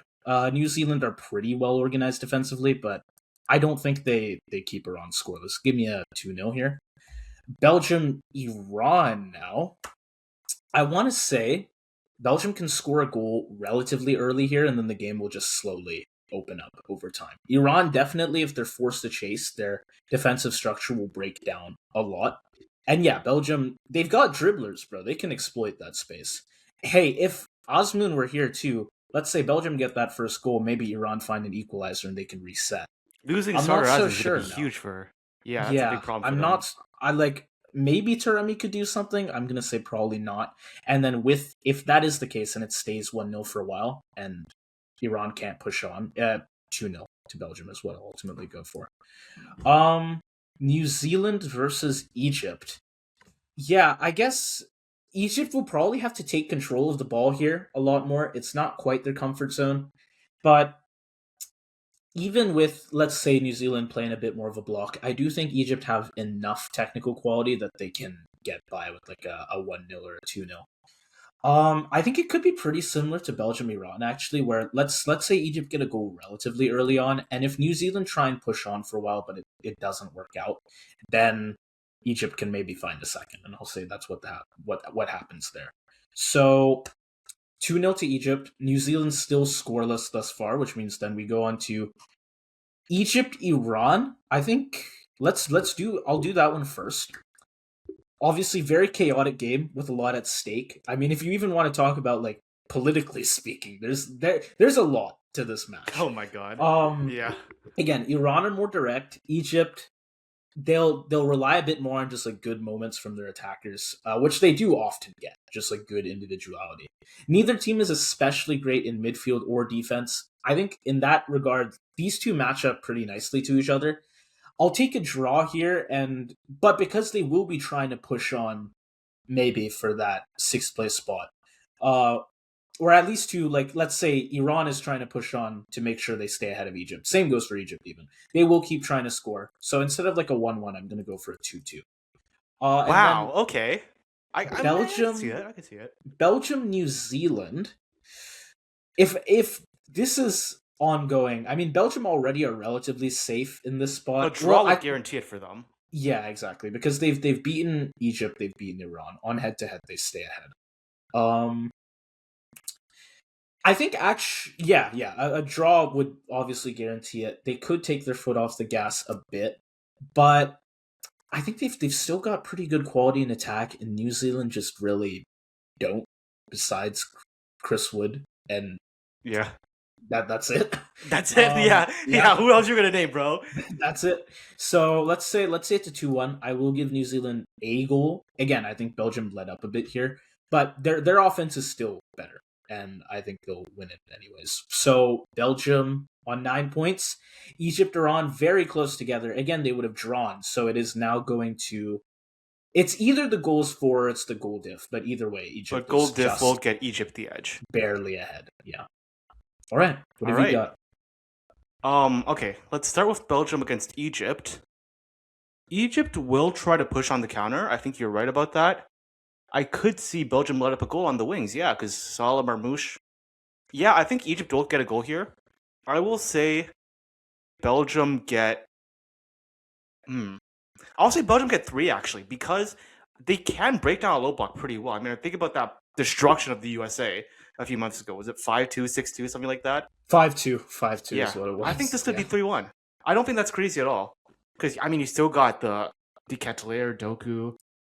Kevin De Bruyne. There's still quality Luka there. Bacchio. Yeah. Yeah, Luka Bacchio. Yeah. Um, Iran New Zealand is interesting. Iran are happy to play in possession because they are capable of definitely winning that way. They do it in AFC all the time. I think New Zealand can counter and score a goal because the set piece, the defense, especially in terms of aerially speaking, I'm a little bit worried for Iran. So I do think New Zealand get a goal. I think Chris Wood scores.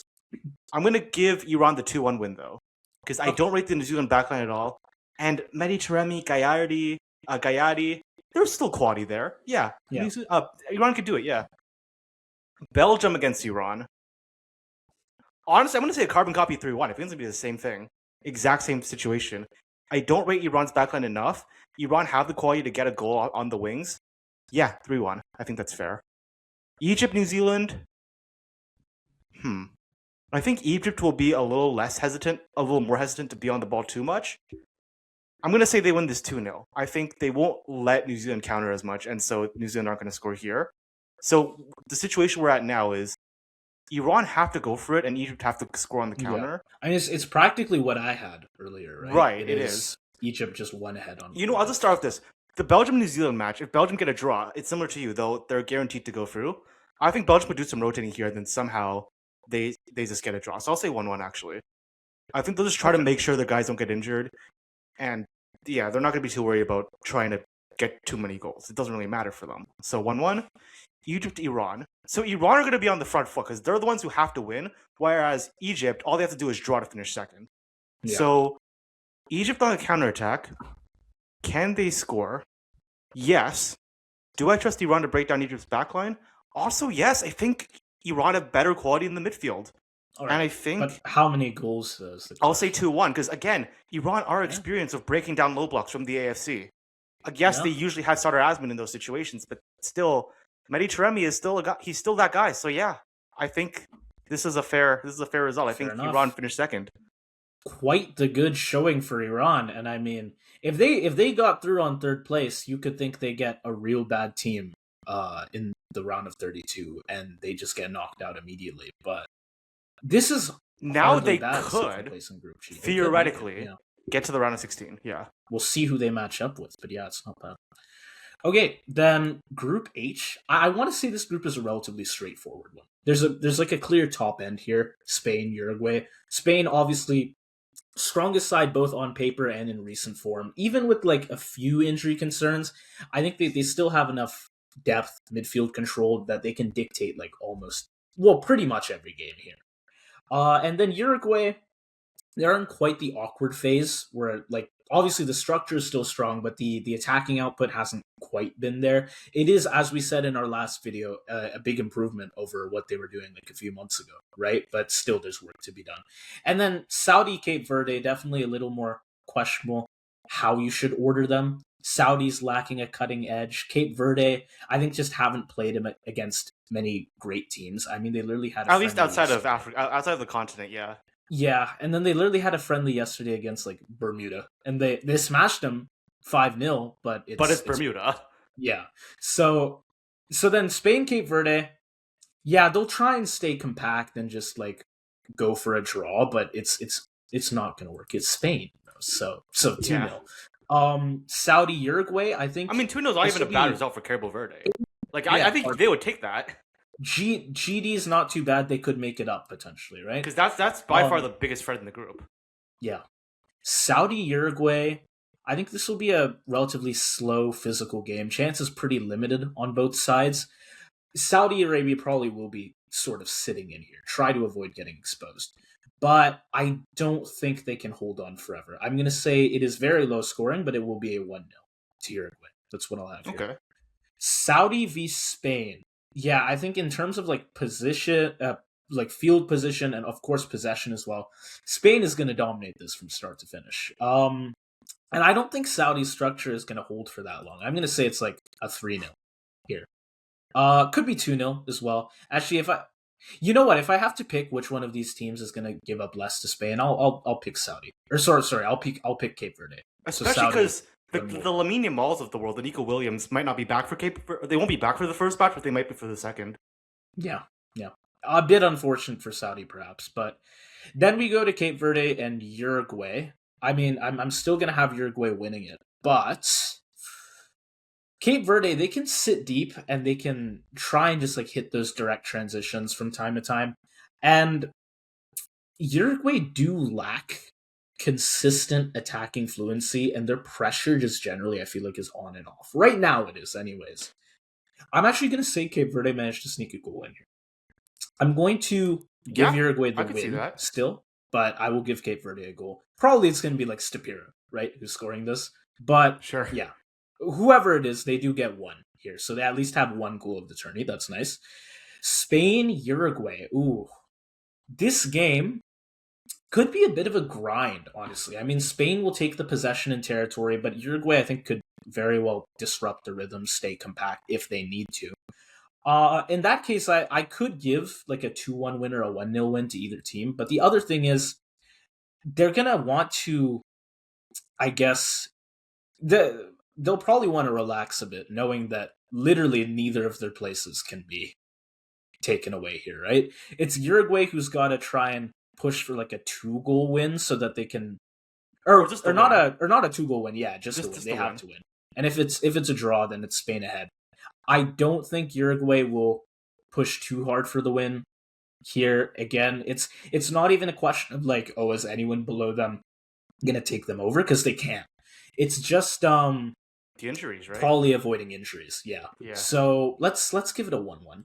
And then the other game, Cape Verde Saudi. Ooh.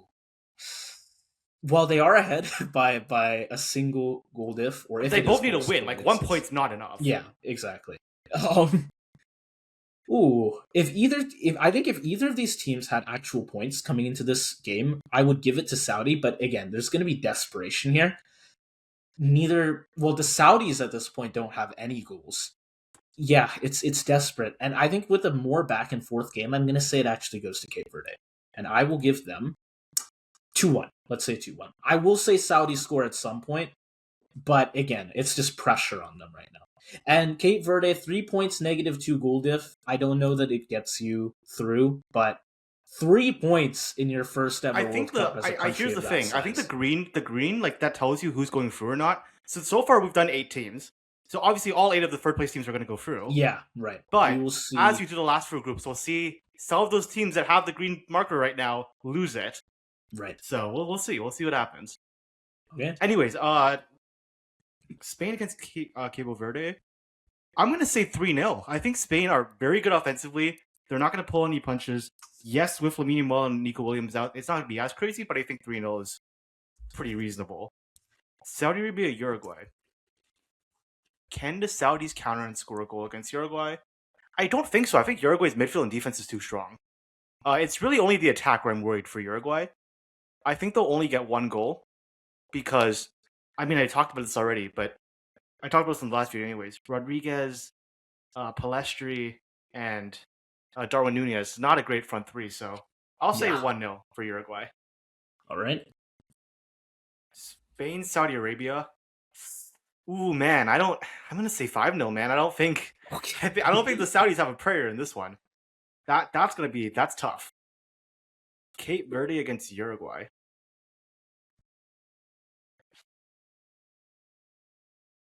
Ooh, I'm almost tempted to go 1-1, but I'm gonna say 1-0 for Uruguay because Okay. I think they will be able to just stop Cape Verde's wing counters. But with Willie Semedo and the other guy, can't think of him right now, but with the Cape Verde wingers, they could pose somewhat of a threat for the Uruguayans. So, can you just take a look at the table real quick? Yeah. The points. So it's 6-6. Okay, so this is gonna be Spain playing for a draw against Uruguay. If Spain play for a draw, Uruguay have no chance of winning or even They're scoring. not. Yeah. So I'm gonna say Spain win this like 1-0. Okay. Yeah. Spain don't concede a goal in the group stages. Cabo Verde against Saudi Arabia. Again, both these teams need a win. They're both going to be playing for a win. If we're talking about who's better in possession football, it's definitely Cape Verde in my opinion. They're more resilient, are capable. Their system, the 4-2-2-2, is very capable of being both compact and offensive. And Saudi Arabia don't have good fullbacks to counter Cape Verde on the attack. So I'm actually going to say Cape Verde win this 2-0. Okay. I don't think, besides, Out the starting, maybe. I don't really see a lot of offense for the Saudi Arabian side. And, I mean, they got Logan Costa, too. Cape Verde do. So, yeah, I'm going to say 2-0. Yeah, fair enough. Okay, Group I. France are, I think, the obvious benchmark here. Probably the most exciting squad, just like, or the best squad in the tourney, basically, on like talent and depth. Deschamps' style, not always the most exciting, but there are lots of guys on this roster who just off that like pure talent will be able to keep the pace up for this side. That's not to say they're safe, because Senegal, a quite complete side of their own, stacked especially with pace and physicality in the wide areas. Main question, I guess, is do they have a consistent source of goals in the middle? Because you've got Nicholas Jackson there, right? But then for France and Senegal, I do think the fullbacks and the wingers are big areas of strength for both of them. Generally good rosters, but especially good there. Just lots of back and forth we're going to see down the wings. I do want to say France generally have better quality, but Theo Hernandez and Jules Koundé, at their best, they're obviously terrifying, just like the rest of this France team. But they can fuck shit up. They can, and I'm gonna say Senegal get one goal based off of that. I'm gonna say they get one goal off their own merit, and France score two. So it will be a 2-2 draw, which is like people could clown France for this because they're like, how could you possibly be losing to Senegal with your lineup? But no, that's dude. Senegal are a good team, so that's hardly. The disrespect for African teams is unbelievable. Yeah, Like, yeah. I think we both agree there are 3 African teams in the top 20. There are 2 in the top 10 in the world right now. And it's like no one's acknowledging that. I don't understand what it is. Yeah, I guess the average fan genuinely has no clue because well, if you're watching Euros, you'll know about France and Spain and England, but people don't watch Afcon, unfortunately. Yeah. I feel like all people know about the AFCON is that the Moroccan Moroccans got a mail-in trophy. Yeah. Yeah. Okay, Norway, Iraq. I think, dude, Norway's attacking ceiling is just so high. When you look at like Holland, Strand Larsen, Sorloth, Nusa, Oscar Bob, Holland, of course, is the focal point, but again, that whole lineup is just great. And I don't think Iraq can hold on forever. I think they'll put up a good shot, but I'll say Norway score 2 goals. Iraq can definitely get one back, but at this point, they've just opened themselves up, and I'll give like Norway a third. So they are top now. France, Iraq on match day 2. I think France, they don't even need to be that like full potential, full throttle in order to just control this game. Their quality is just that good. And yeah, it's like they've got individuals with like great dribbling. They've got that midfield control. They've got overloads in the wide areas. There's just too many ways to break down any potential block that Iraq could go into. I don't even know that playing ultra defensive is worth their time necessarily because I think they'll just have a narrow loss in that case. But I want to say that is how they still will make an effort to play. But again, it's not going to go their way. I'm going to say it's a France 2-0. Then Norway, Senegal. I think again, Norway's got so many attacking talents. I have to chalk in at least a goal to them, if not more. But Senegal have that balance. They're again great in the wide areas, but generally they've got that balance. And then I will say as well, strength in the wide areas is especially useful for Senegal because I don't really trust Norway's fullbacks. I think the back line is obviously not Norway's strong point, but yeah, the fullbacks in particular I'm concerned about, and Senegal will definitely be able to take advantage. I'm going to say it's like a 2-1 there.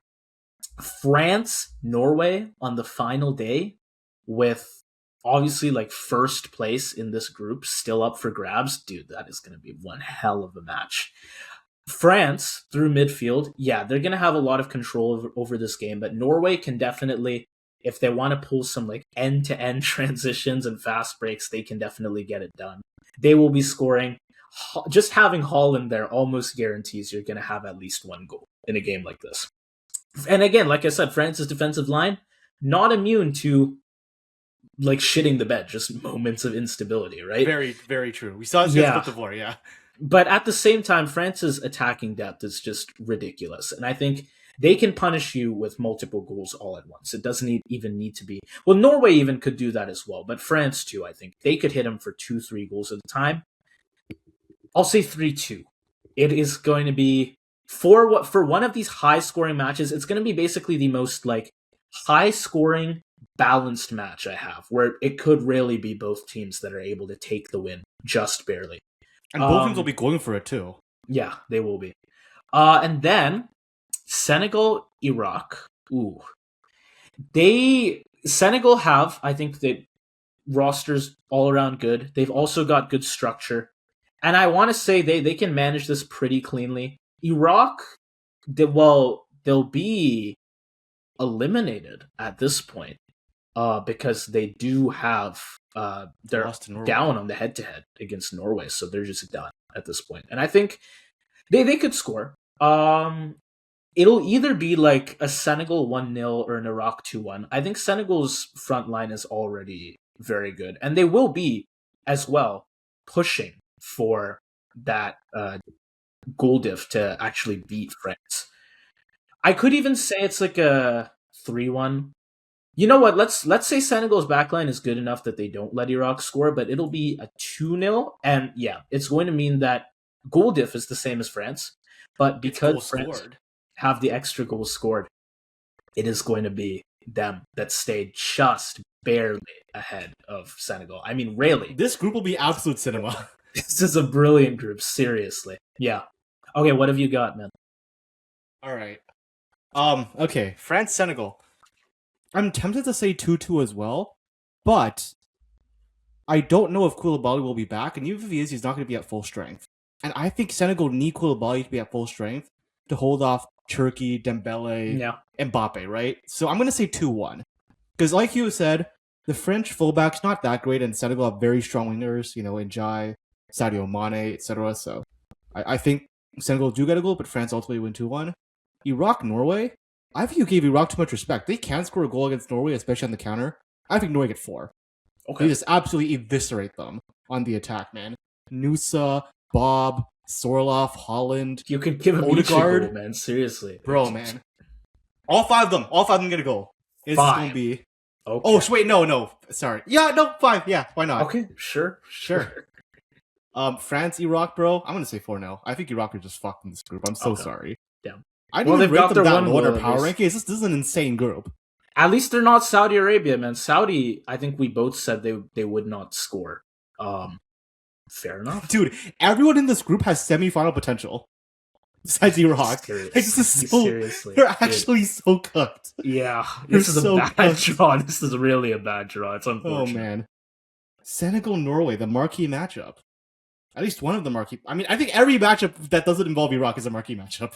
Senegal, Norway, though. I think... Because now Koulibaly, I expect, will be back. But I'm not so sure about the Senegal fullbacks. And I'm not so sure about the Norway fullbacks either. I'm going to say Senegal win this 2-1. But yeah, I think so, yeah. Because Norway, they're going to get a goal, but I don't trust. I mean, we've already seen Iliman Ndiaye destroy David Muller-Wolf twice in the Premier League. So we have precedent for Senegal to beat Norway on the wings, kind of, through the Premier League. So yeah, I think that's going to happen again. So we're going 6-3-3-3 at this point. So France, all they need is a draw against Norway to make it to the next round.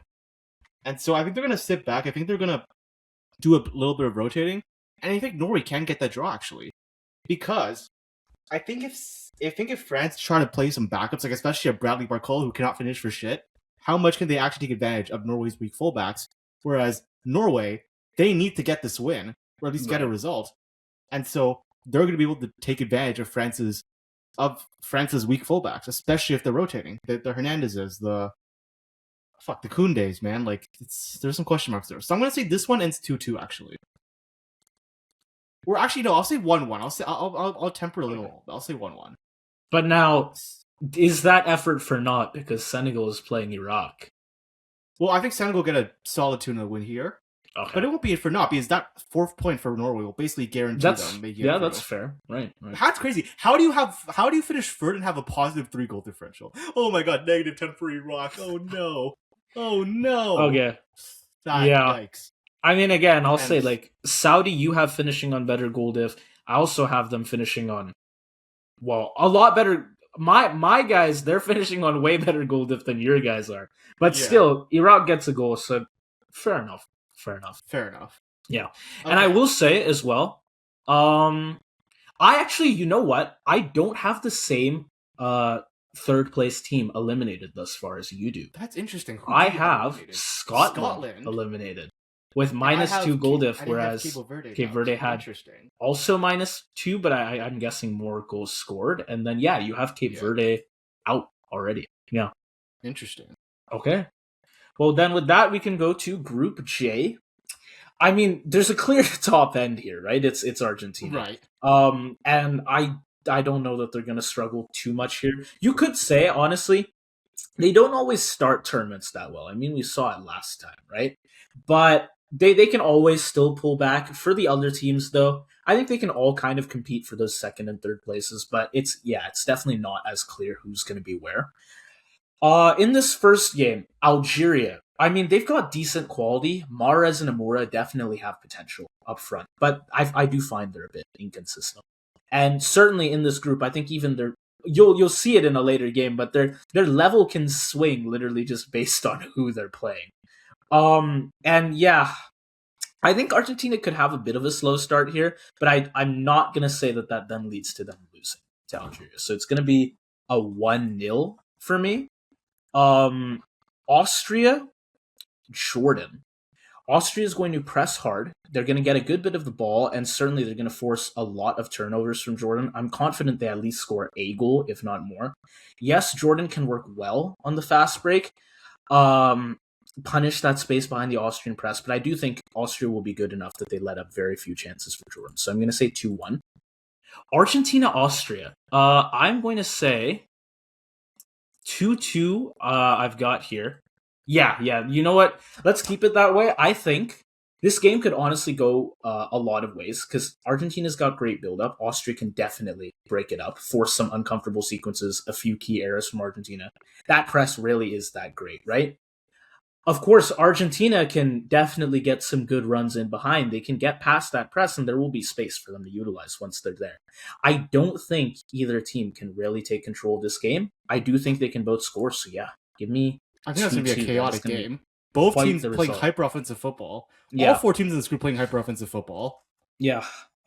Jordan, Algeria. I think there could be quite the physical edge to this game here. Algeria, I think they've got good technical quality, but then Jordan, they are at their first World Cup here. Expectations not too high. They could play pretty freely and be nice and offensive. Of course, going the other way, you could have like Bunecha up front for Algeria, and he could really fuck up Jordan's center backs. I think they can also be just as aggressive. Give me another 2-2. Let's take that. I think Dude, it'll be bro, this group these is games have straight got to be high fire, scoring. bro. These games have Oh, got to be man. high scoring. Bro, I'm but, telling you, I said this in the last video, Jordan, the Brentford of world football. And that is a weird reference if you don't watch the Premier League, but we are a Premier League channel as well as an international football channel. So for us specifically, that is a reference that makes sense. yeah. Yeah. Our viewers are the only people in the world that understand what the fuck that means. Argentina, Jordan. Ooh. I think this could be quite the shootout. I'll say Argentina find a goal relatively early on because I don't think Jordan can hold up against them for very long. And so Jordan recognized they've got to Dude, ditch look at like this group by the way, 4-4-1-1. Yeah. Holy shit. Jordan have got to now ditch the 5-back deep block system, right? And they've got to go for goals. I'll say Argentina do find a second as well. Jordan get their own. It could end there, but just to ensure they get the first place, Argentina are going to take a third goal here. Because of course, I wouldn't be shocked if Jordan just play the counter anyways, because they know that the counter is bound to get you chances. Fair. But I'll say this is a reasonable result just because Argentina will push just to, I think, ensure they've got that first place in the group. It is Argentina. Yeah. And Austria, Algeria. I mean, dude, Austria's in second place already.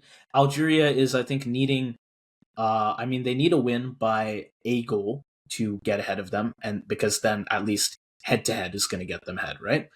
Austria's, they've got that press. They should be able to like create more territory, force Algeria into very uncomfortable moments and build up. Maybe they force an error and get a goal. I think at least one goal I've got to give to them, just like a forced error, basically.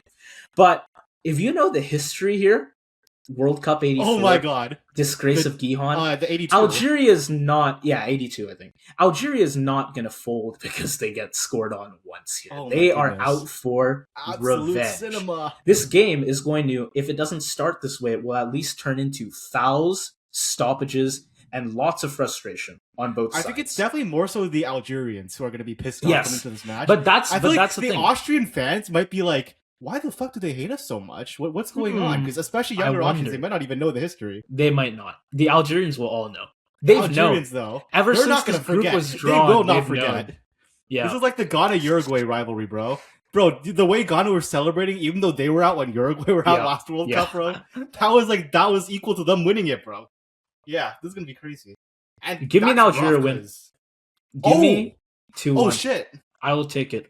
I honestly want to say that the emotional edge could make all the difference here on the final day. They will be what a putting group. all of their energy into this game. And again, for Austria, it's like for both the fans and the players. What's the motivation here? They want to stop Algeria from getting revenge against them, but it's not their revenge to be had, They right? know there's no They do. No They Austrian in do. the world They can honestly try to defend say the if actions they they know did. about that scandal, they can't honestly say they deserved to go through with Western. They can't. So it's Yeah, like, yeah, it's that's energy to Algeria. Maybe they could draw as well. I'm gonna say they win it, and if they do, it's just immediately they go ahead because of head to head. It doesn't matter that damn, their GD is the same. It doesn't matter that they literally have a goal dude, this is scored. gonna be such a fire match, bro. Yeah, it For the will be. knockouts too.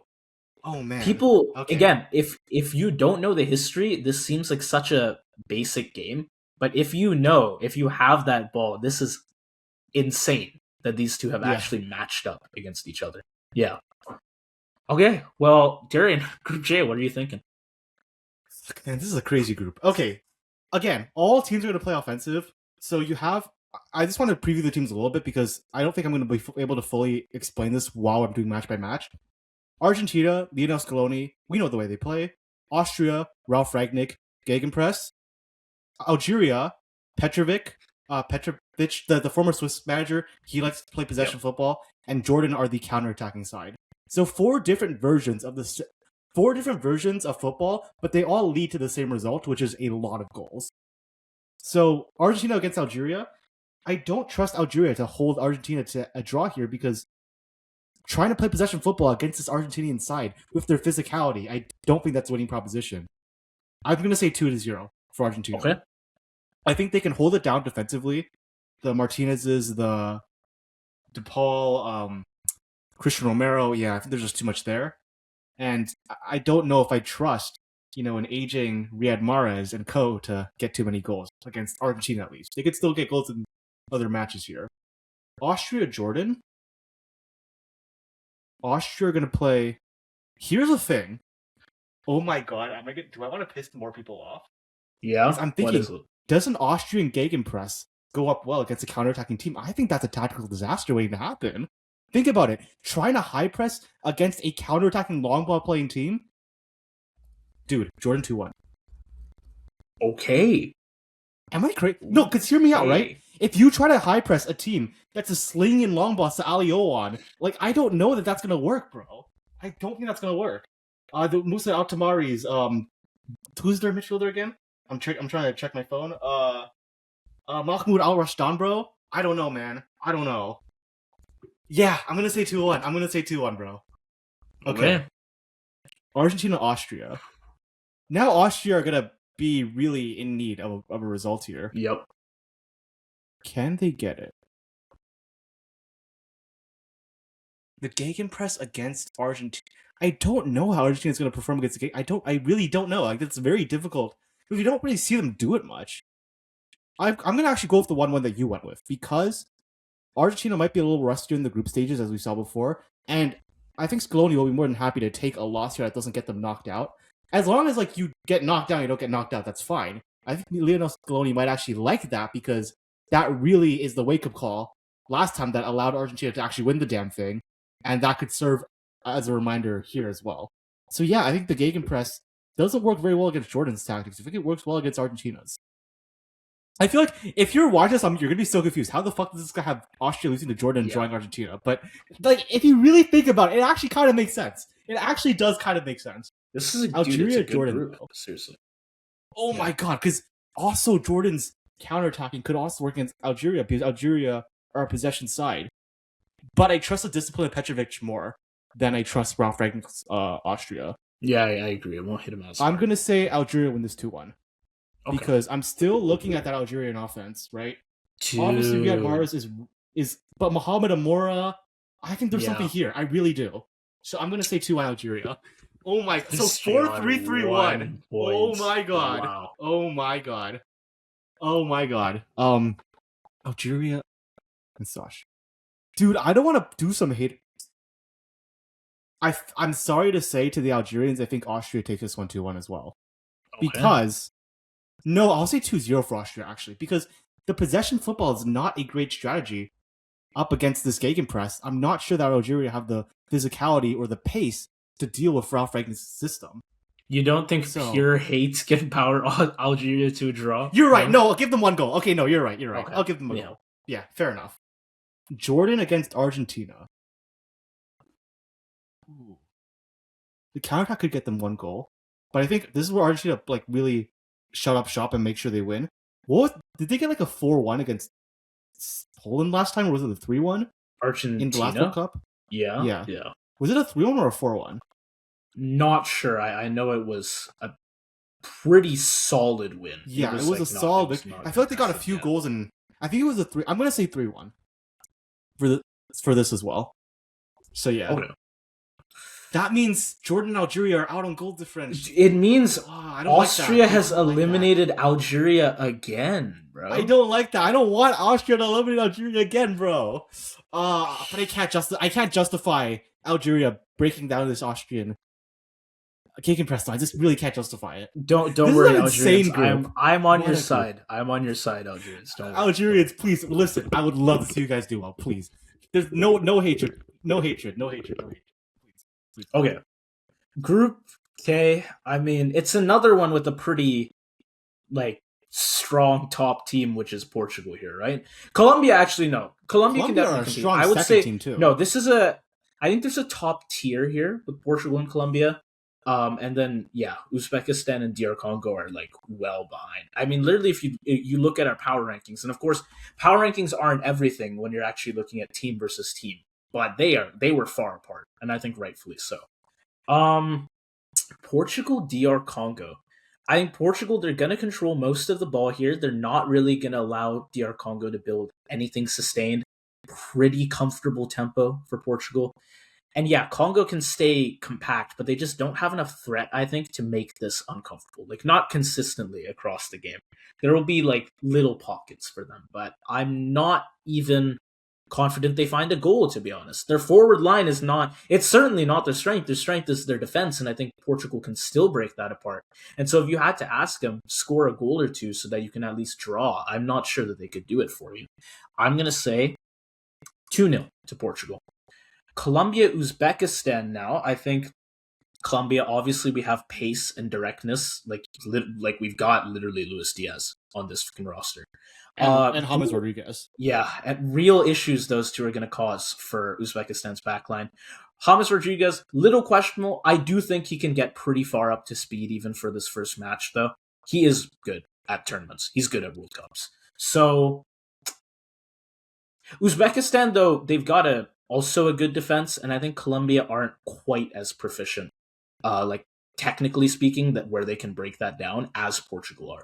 So let's give it a 1-0 instead of a 2-0 here. Portugal, Uzbekistan. I mean, again, Uzbekistan, they're very defensively organized. They could even nick a goal in transition. I could see it, but if Portugal are pushing for goals, I think they'll find them. I'll say it's like let's go a 3-1. Yeah. Okay. And DR Congo, Colombia. I think, yeah, the Congolese, again, it's like they're going to make these teams really work for every chance, but I think both Portugal and Colombia can eventually find their opportunities to score against Congo and Uzbekistan. And who's going to score for Congo? I mean, Colombia also have a decent backline, by the way, I will say. Munoz, John Lukumi, Davinson Sanchez. They have Lerma in the midfield to cover for them as well.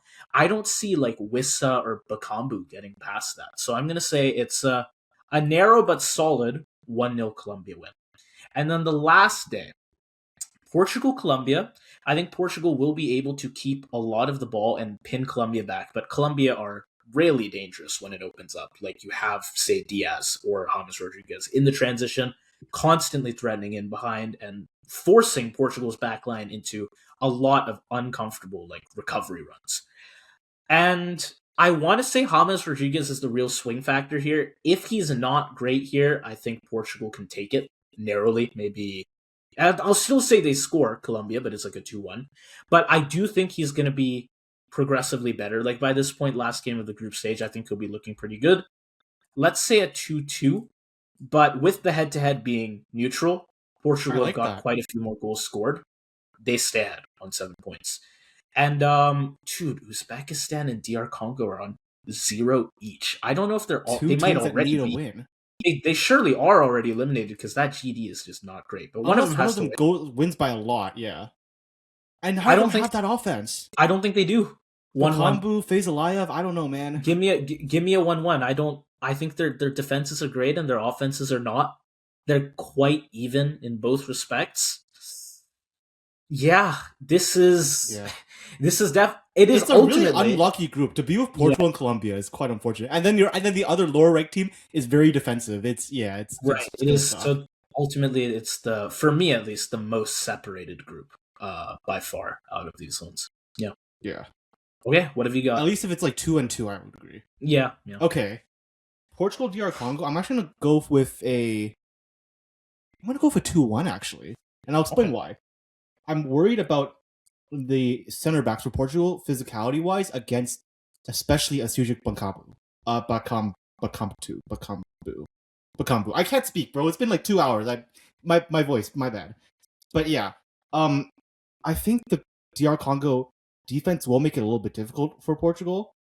They have Siddiqui as well in the midfield. We haven't really talked about him as much, but he's also there with the back four. Portugal do have too much quality. The midfield is unbelievable, right?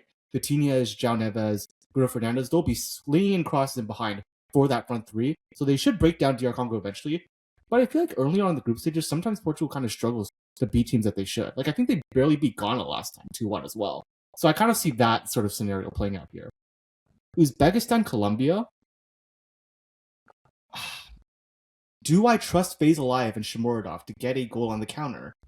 I don't. I think Colombia's defense is just too good, as you said earlier. I'm going to say 0 for Uzbekistan. Colombia get 1. Colombia get 1. I think, yeah, if either Luis Diaz or Luis Suarez just finds a way. Because, yes, Kusanov is very solid, but there are also some holes in the rest of the back line, so I think Colombia can take that one. Portugal, Uzbekistan. I maybe go for another 2-1 here, actually. I think it's a very similar situation where do you have the physicality to break down a Shomurodov for Portugal? I'm not so sure. Meanwhile, they just have too much attacking quality. Yeah, I think 2-1 here. GR Congo, Colombia. I'm going to go for 1-1, actually. I think this one ends on a draw. And I'll tell you why. DR Congo have the capacity to break down Colombia's set pieces. They're very good aerially speaking. And I'm a little bit worried about Colombia in terms of like on the counter with a high line because obviously I think about like Daniel Munoz, right? He's a good defender, but he is pretty offensively high up. Like we know how he plays for Crystal Palace. He's often pretty much just at the offensive line.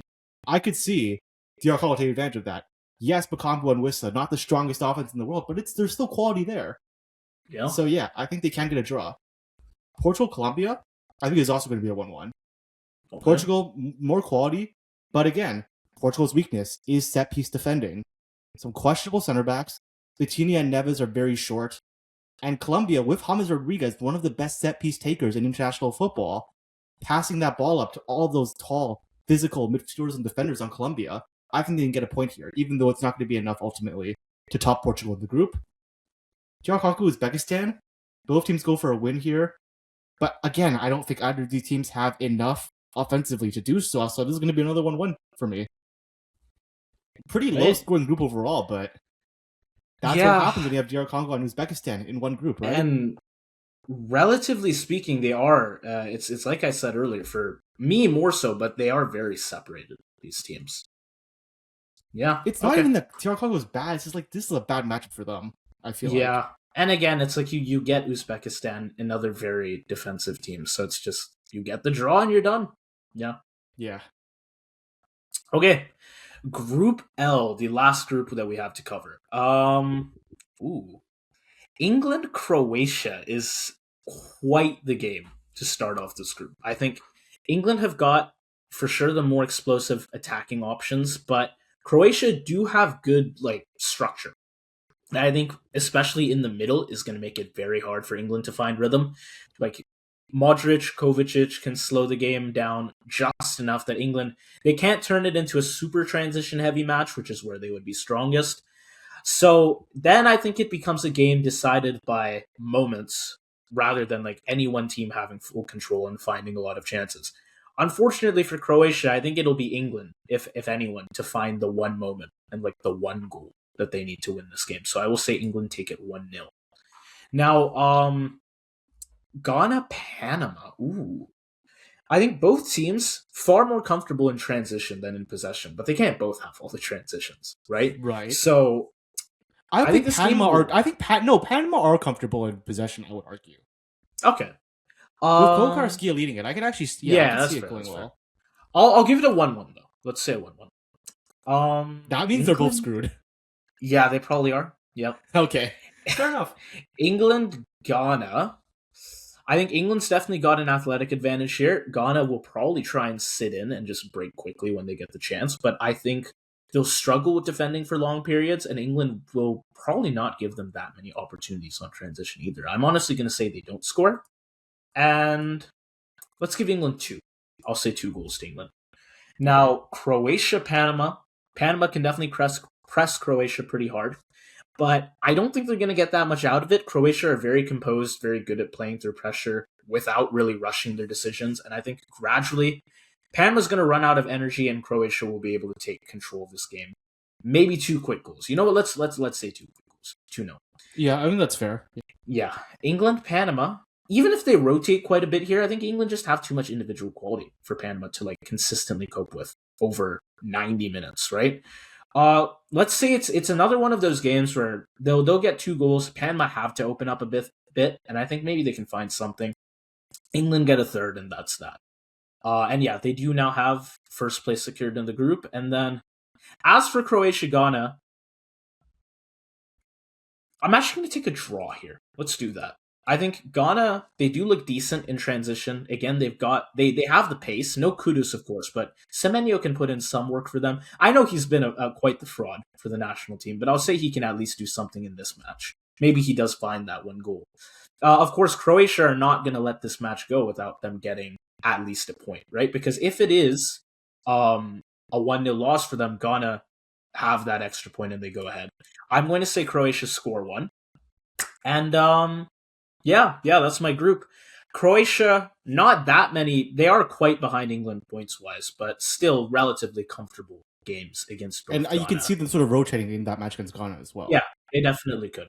They will be because I mean I think these guys are hoping for, expecting even a good knockout run, provided they do get through.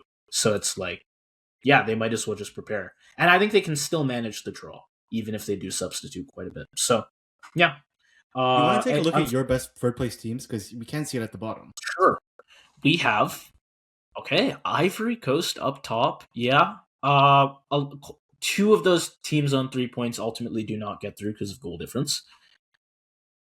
This is not, yeah, it's not unreasonable, I think, Fair based enough. on Yeah. the groups. I mean, maybe if Cape Verde do a bit better, you could honestly have them go through as well.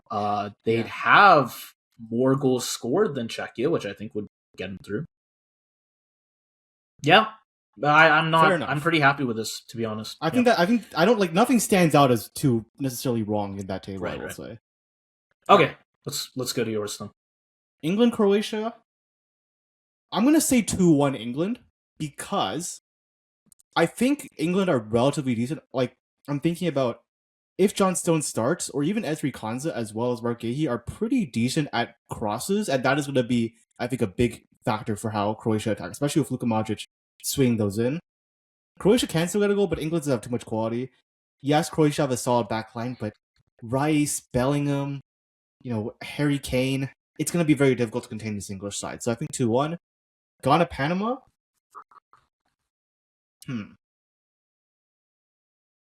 I'm going to say 2-0 for Panama. Because Okay. I think Ghana's defense is really fraudulent. And yes, Cecilia Waterman is not the greatest finisher. I just think Panama find a way. Is it Cole Karskia? Is it Cordoba? It could be some set-piece goals as well for Panama because they do have the physicality and the aerial ability. I'm going to say Panama wins this 2-0. England, Ghana, 3-0. 4-0. No, 4-0. Ghana, Okay. I'm sorry. I don't really rate this Ghana side whatsoever. With that lack of defense and with that lack of countering ability, like you said, Jordan Ayew, Antoine Semenyo have been frauds, and Mohamed Kudus is absent, so it's going to be quite difficult for Ghana. Croatia, Panama. I think Croatia can ultimately win 2-1. I could see Panama score a goal on the counter because the fullbacks are a bit of an issue for Croatia. They still have too much attacking quality. They should be able to get it done. So I'll say 2-1. England, Panama. So Panama are going to be... Yeah. Panama are going to try to go for a draw, and they're going to, if they lose, try to not lose by too much. And with England probably rotating for this match, I'm going to say England only win this 1-0. Okay. Yeah. No, it's not unreasonable. They're at 6 points. They don't expect Panama's going to go out of their way for a win, right? So fair. Yeah, and Panama, they're a tough team to break down. They are. So I don't know. Actually, I'll say 2-0. I think I'll give England a second goal, but Panama are a tough team to break down, especially aerially. Croatia, Ghana. Croatia need to get it done. Ghana will have to open themselves up as well. I think Croatia end up taking this one like 2-0 as well. Okay. Because especially if Ghana open up, that defense is going to be vulnerable, and I just don't see Ghana scoring on the counter against this Croatian backline. Yeah. As well as Livakovic. So but hey, my best third place. You've got Panama through. Panama are through. Nice. Okay, fair enough, man. I have 4 teams, I'm pretty sure, from North America making it to the knockouts. Because I do have all the hosts making it too. Right. Plus so we have Bosnia going through just, Scotland out on goals scored. No Algeria, no Cabo Verde, DR Congo out. Egypt are in, Sweden are in, Germany in through third. Oh man, I had Germany in third earlier. Yeah. I think that's not, their group is just so crazy though. That's not. Yeah, amazing. I don't mind that. I mean, if I look at mine, okay, I've got Ghana out here. We actually have quite the match here. I mean, Scotland, Cape Verde, we both have, and then it's basically just a matter of who would be ahead in the group with Congo and Uzbekistan. Our knockouts are going to be so different now. They will be, true. All right, let's proceed. Then let us proceed to the knockouts. Okay, let's go. Ooh, where is my knockout? That is very interesting. Do you want to? You know what? Let's wait for that to load. Do you want to start up yours? I'll start with my knockout. That's fine. All right. So, okay. So wait, can we just scroll? I want to see how many matches we're dealing with. Yeah, we are looking at. So is it 16 on one side and 16 on the other? 4, 5, 6, 7, 8. Yes, and we will have 8 and 8. Another 8 on the other side. Okay, so I'll just do my left side first, I think. Yeah. Okay. Côte d'Ivoire against Turkey. This is a very even match. You know what? This is a very even match. Do I trust Kadioglu against Yandi Omande? It might be a bit difficult for Kadioglu there. And Simon Adingra. It would be Simon Adingra on the left. Cooking against Turkey. I think Côte d'Ivoire can get some goals here. Can Turkey counter and score goals of their own? I think they can. But again, I'm thinking of Sego Fofana. I think Côte d'Ivoire have a pretty solid midfield and defense. I'm going to go for I don't even know if this is an upset, but I'm going to go with Côte d'Ivoire to get a 2-1 win here. Okay. Yeah. 2-1. Interesting. France, Sweden. This is going to be like a 3-0 for France. I'm sorry. The Swedes are kind of cooked. They had a good run, but Korea, Canada. Now, this is very interesting because without Moise Bombito, I am worried about Canada's ability to cope with Korea's front three. The Lee Kang-ins, the Hwang Hee-chans, the Sung Hyun-mins. I think that Koreans will definitely get a goal, potentially even 2. We should be able to score too, though, because they have a questionable midfield. I mean, you did talk about Hanging Bomb, who is quite solid, but they don't really have anyone else. Kone, Eustachio, Ali Ahmed, and Buchanan, who can kind of be inverted wingers. I think Korea will struggle there. And I don't really rate their backline either, especially their wingbacks against our wingers. I'm going to say this game ends 2-2. Okay. We're going to 2-2 penalties. and then pens. And in a penalty shootout, I trust Baxton Crapo more. Canada go through. Okay. Netherlands Morocco is such an unfair group. The fact that these two are playing each other in the these are two top 10 nations in the world, man. Yeah. Oh my goodness. Okay. Agard is definitely going to be back by this match. So we're talking about Agard and probably Diop or Agard and Riyadh up against Depay. Who else do they have? Cody Gakpo and who's the other striker, bro? Why am I blanking? For Cody the Gakpo, Memphis, Netherlands? Gakpo, Depay, and this is Mullen, why I shouldn't be doing it without notes. Mullen? Yeah, and Mullen, right. Yeah. This is what happens when I try to record without notes for more than 2 hours, man. Guys, give me a break. Please don't dislike the video. It's tough to do this for more than 2 hours without notes. To be fair, like we've said it, but the Dutch offense is not. The Dutch offense is a bit questionable. Right? To be fair. This is a crazy matchup, though. But their defense is so good, too. Especially without Enaziri here. I think it's going to be 1-1 and it goes to penalties as well. Okay. And both these teams are good at penalties, too. I think Bono is better, though. I'm going to give this one. That's tough, though. I'm very unconfident about that one. Yeah. I'm very, very unconfident. Colombia, Croatia. Ooh. Yeah, we'll get to yours afterward.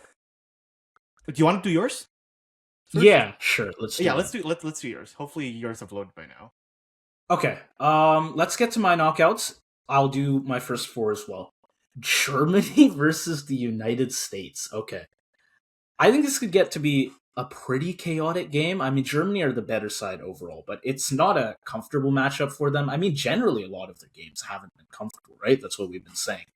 I think the US have the pace and directness that would be needed to basically attack the spaces that Germany leave open whenever they're in transition, which is they do leave quite a lot of space. But I'm going to say over 90 minutes, I still trust Germany's attackers more. I mean, we're looking at Wirtz, Sane, Musiala against a US backline that even with Richards back still feels pretty shaky, to be honest. I mean, he is genuinely their one competent and experienced center back. Right. The Americans will give Germany did struggle to beat them without Chris Richards. That's fair. So it'll be close. I'm going to say Germany's firepower gets them through 3-2. That'll be what it is. Okay. France, Sweden. I think Sweden obviously have the forward line necessary to bother just about everyone, but I think France are not a great opponent for them because Sweden's best route is they've got to because it's directly. France. Yeah.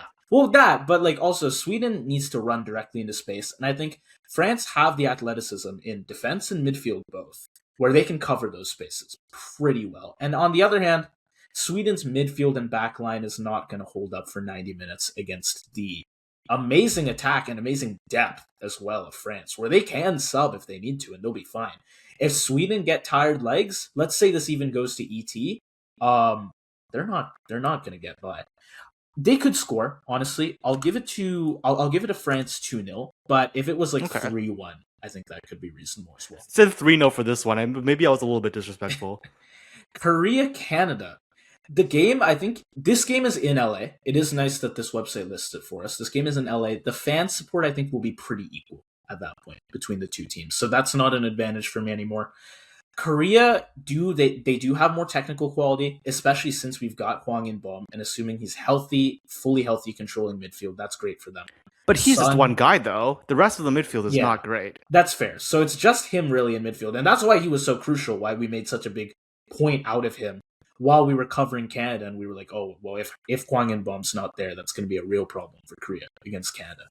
I mean, they do have talent in attack, obviously, but again, it's Canada's pressing and our athleticism. It is a bit questionable right now because of the roster health issues, but I think still that can make us a big problem for Korea. Do I want to go to pens like you did?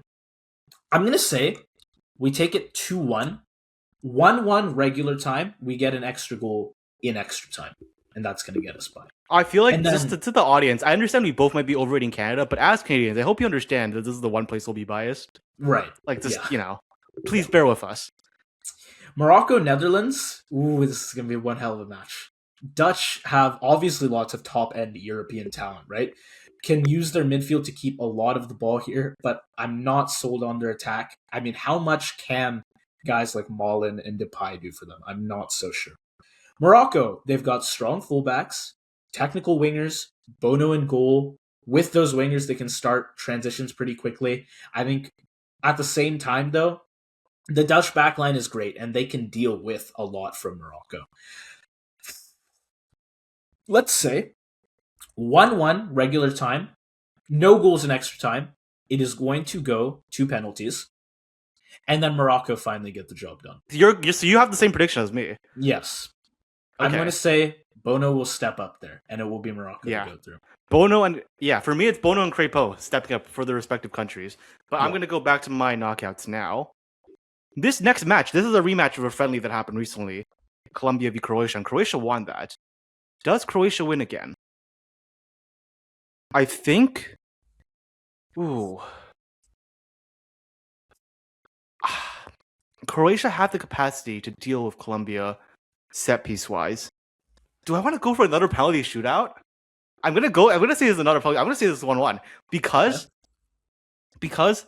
I think Colombia could counter Croatia and they could score a goal, especially the pace of Luis Diaz, of Luis Suarez, of James Rodriguez.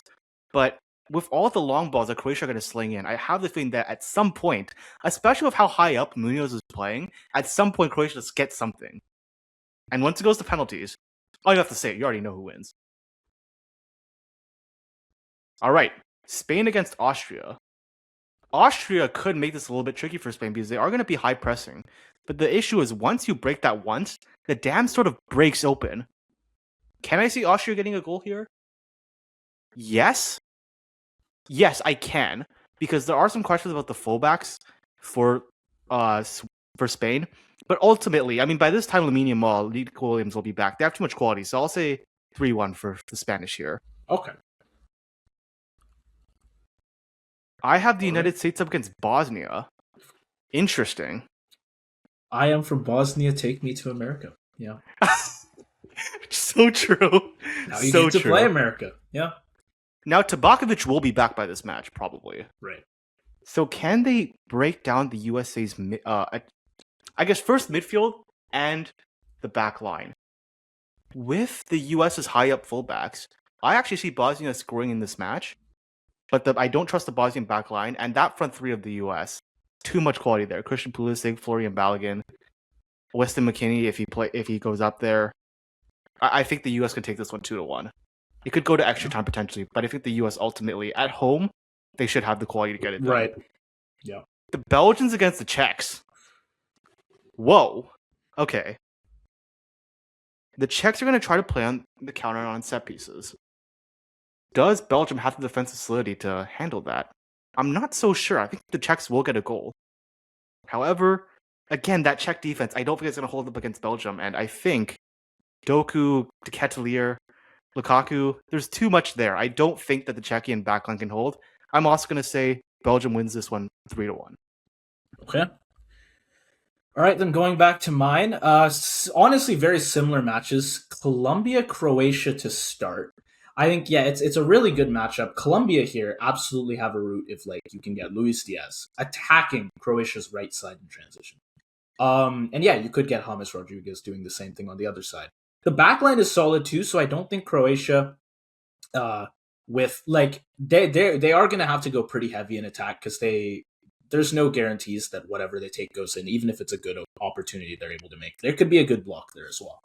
But I think they will be able to create the chances they need because if you look at the midfields, it's like Modric, Kovacic, Sucic, that whole group should be able to, I think, manage the rhythm better than Colombia. Especially if James Rodriguez isn't fully at his best. I think he'll be pretty close to it. But even still, it's like that Croatian midfield is pretty damn good. I mean, Modric, he's kind of washed, but at AC Milan, he's at least putting in good passes. That The is issue something he's is been. anyone can play well in Serie A. It doesn't mean that they're good. Okay, fair. But again, I think there's depth there for Croatia in midfield. I'm gonna say, give me 2-1. A repeat of the friendly. Yes. Okay. Yeah. Spain, Algeria. I mean, Algeria are no pushovers. I talked about this in our power ranking, but they have lots of games where they've played away against pretty big teams. Think like literally the Netherlands a few days ago.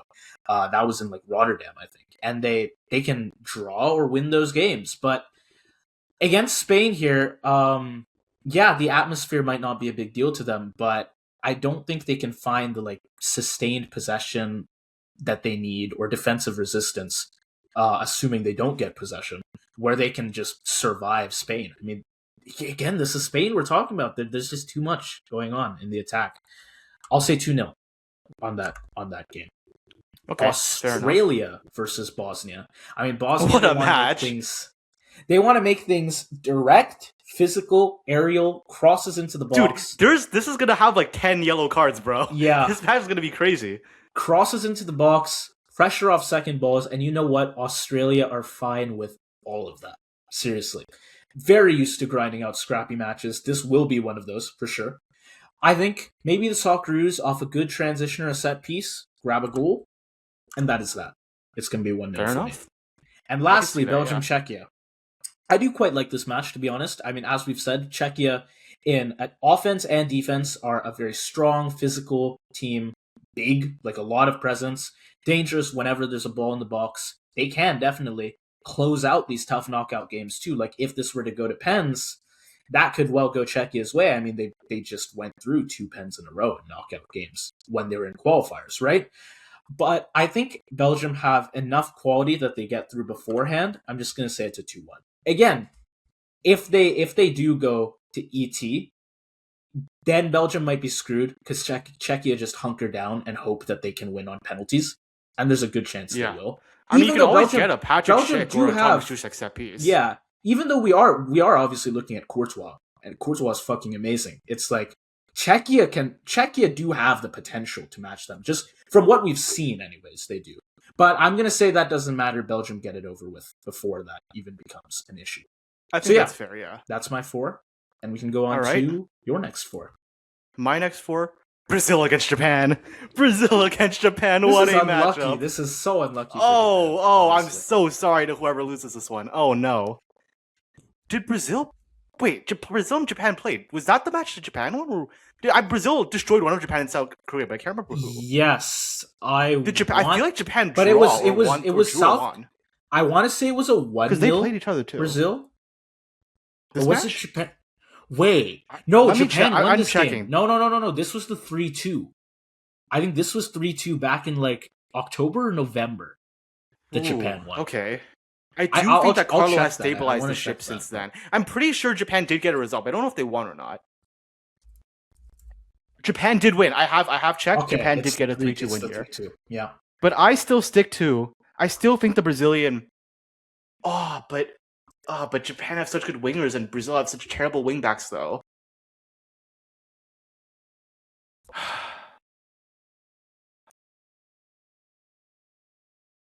I think Brazil just about take the 3-2. 3-2. So very high. This is very high scoring. So they flipped the score. They flipped the script. Yeah, they flipped the score. They flipped the script. Brazil don't have great fullbacks, but they have too much attacking quality, and I do not rate Japan's ability to, 1, play well in a knockout match. I'm worried Moriyasu will do some bullshit, and 2, the aerial ability of the Brazilians, I'm not sure, and the physicality of the Brazilians, I'm not sure Japan can cope with. So just about, I'm going to give this to Brazil. Ecuador-Senegal is a fucking match, bro. That's a match and a half. Ooh. These are 2 of my dark horses, too. I have to eliminate one of them. Dude. Oh, no. Oh, no. Oh, my God. Ecuador-Senegal.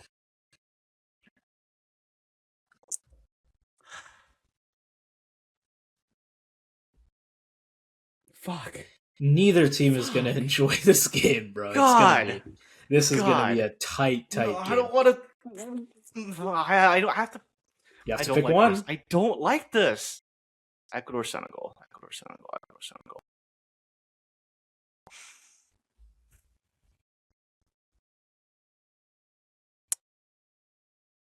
Okay, the question is, can Senegal break down this Ecuadorian line with?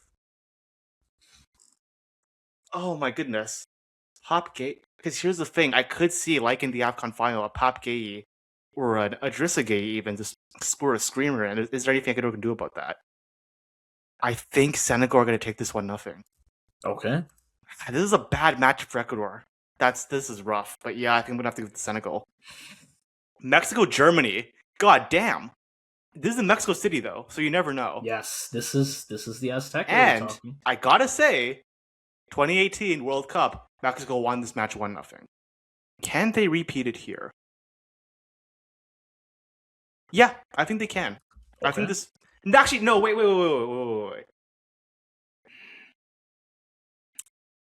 Oh my god. Okay. I'm thinking set pieces wise, I'm worried about Germany. I think Mexico can actually get a goal here. Can the quality of this Mexican midfield be enough? I think is this an Azteca? Yes, I think the Yeah, it Azteca is, atmosphere is just too much for Germany to cope with. I think Mexico is going to find a way, man. I So don't rate 1-0? this German side. Yeah, I'm going to say 1-0. Okay. England, Norway. What a matchup. England, Norway? Oh my goodness. England, Norway. In the round of 30. Wait, hang on. How am I getting this many marquee matchups in the round of 32? This shouldn't be possible. Yeah. What the fuck? Okay. Um.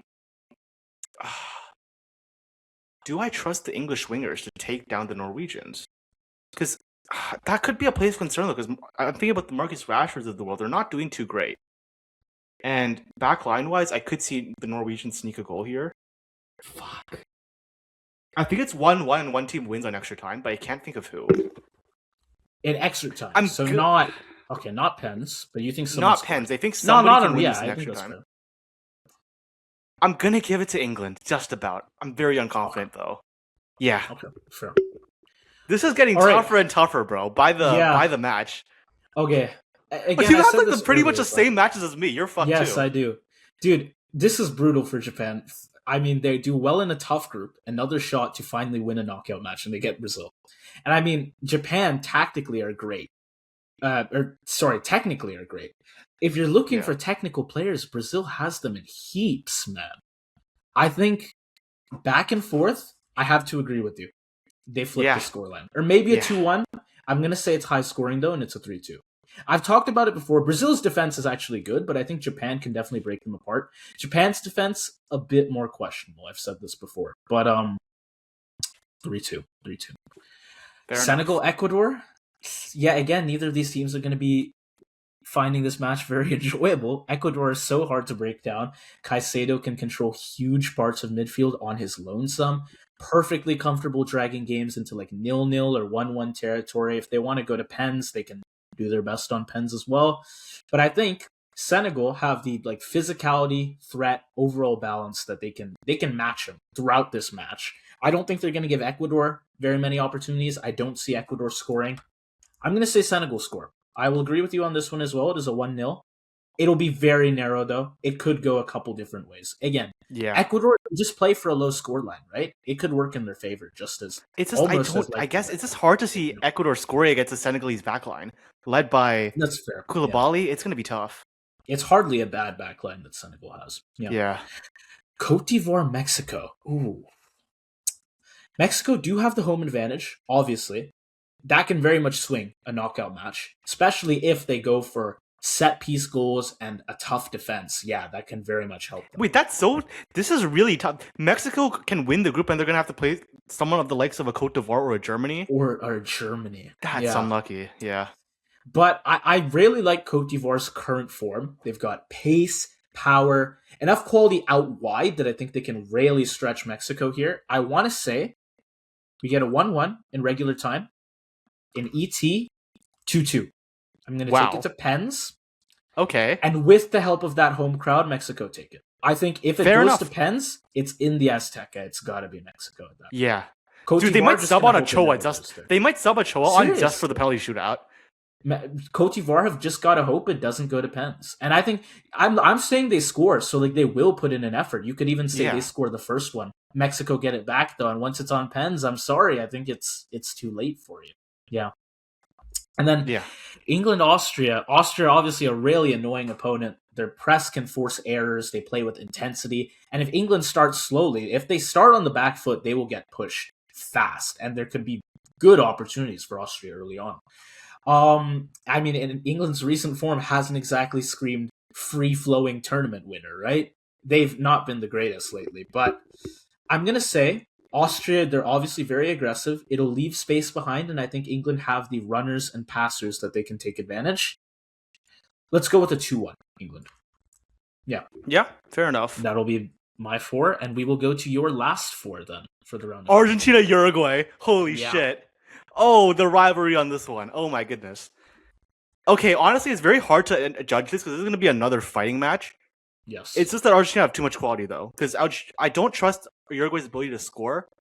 Argentina just have too much. I'm going to say a 1-0. It's going to be very scrappy. Okay. These two teams hate each other, as you know. Yeah. Yeah. Paraguay, Iran! What are we doing, Dude, Paraguay, Iran? dude. What is this match? Oh, man. What Paraguay, to do, man? Iran. What to do? Will Julio... No, I don't think Julio and Cecil's coming back at all. No, he's out Can of the squad. Yeah. Sanabria or Almiron break down this Iranian backline? I think they have the pace to do so because this Iranian backline is really fucking slow.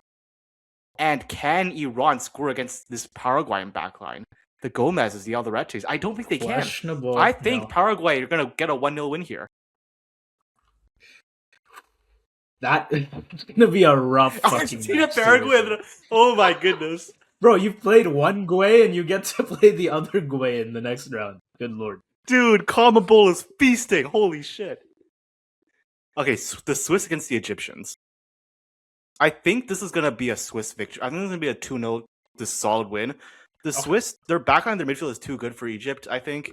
I don't really see how Egypt can do much against the Swiss. And I mean, dude, that attack too. I mean, you've got Mbolo there, right? For just one example, they're good all around. We said this in the power rankings, but they're a team where like because there aren't that many super big names here, Shaka is the biggest name, and that's, I mean, he's been well known. But again, like how many people know Mbolo, right? Yeah. They're not that touted, but I think they should be. They're just all around And good. by the way, the Akanjis and the Kobos, this is such a good backline too. Very like tough I want to score say Switzerland can be upset because they're not super strong. They're just a jack of all trades, and if one team's really good in a certain area, they could use that to get by. Like I feel like Ecuador could do very well against Switzerland. Exactly. Because I don't know how Switzerland have the tools to break down such a good low block. Right. But not Egypt. But they'll get by lots of people for sure. Yeah. Yeah. Portugal, Panama. I'm really sorry, Panama. This is the end of the ride for you, dude. Fact that Panama's even got here. Again, I know I don't getting have here, but Norway. Sorry, I think I have Norway down here, and Panama's just not in. Didn't because I remember Panama made the knockouts of the Copa America and they got smacked around by like Colombia, like 6-1 or something. Yeah. I'll just say Portugal wins this like 4-1. I'm sorry, they have way too much quality.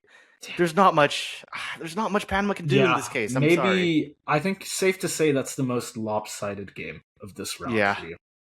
All right. Okay. Round 16. Let's do this. Or sorry. Oh wait, let me. My bad. Yeah, dude. Yeah, my bad. I'm sorry. I'm jumping the gun here. This is a horrible draw for both teams, Argentina, Uruguay. Seriously, damn, bro. I mean, dude, if it was Uruguay from like November when they got smacked around by the U.S., then like sure, bro. But no, they've gotten good. They can still compress. They've gotten okay. They've gotten mid. Yeah, true. But I think they can make this a very tough match. I think they will make Argentina quite uncomfortable. But Argentina have got depth. They've got tournament experience. They've got elite game management. I think they've got to take it for me. I'll say it's pretty close. I'll even say Uruguay score, but it's going to be Argentina. I think just the combo attacks is always going to be really close. Yeah. Turkey, Egypt, bro. Both these teams can look okay. They can look very dangerous in attack, but then between Salah Marmoush for Egypt and Güler Yildiz Çalhanoğlu for Turkey, I'm going to take Turkey there. I guess the concern is if they don't score relatively early, we've seen it before, the whole team just like falls apart, which is how you get like, I forget who it was. I think it was Spain, where it was like a 5-0 loss or something. I feel like a I 4 think 0 they'll, yeah. In yeah, the I think you're talking they'll, about quarters of the Euros, right? right. But they'll Yeah. score early enough, I think. I'll say it's 2-1 here. Switzerland, Iran? Did you, I had the you had Swiss against Egypt. the Yeah. Egyptians, and then I actually had Okay. Iran flipped a few. Interestingly, Paraguay against Iran. Okay, okay. yeah. Well, I I have think you had Switzerland, Iran. Paraguay out, if I remember Yeah, I correctly. did. I did. They were my fourth in that group, bro. That group with Australia, That's U.S., such an Paraguay. unpredictable Oh group. man, yeah.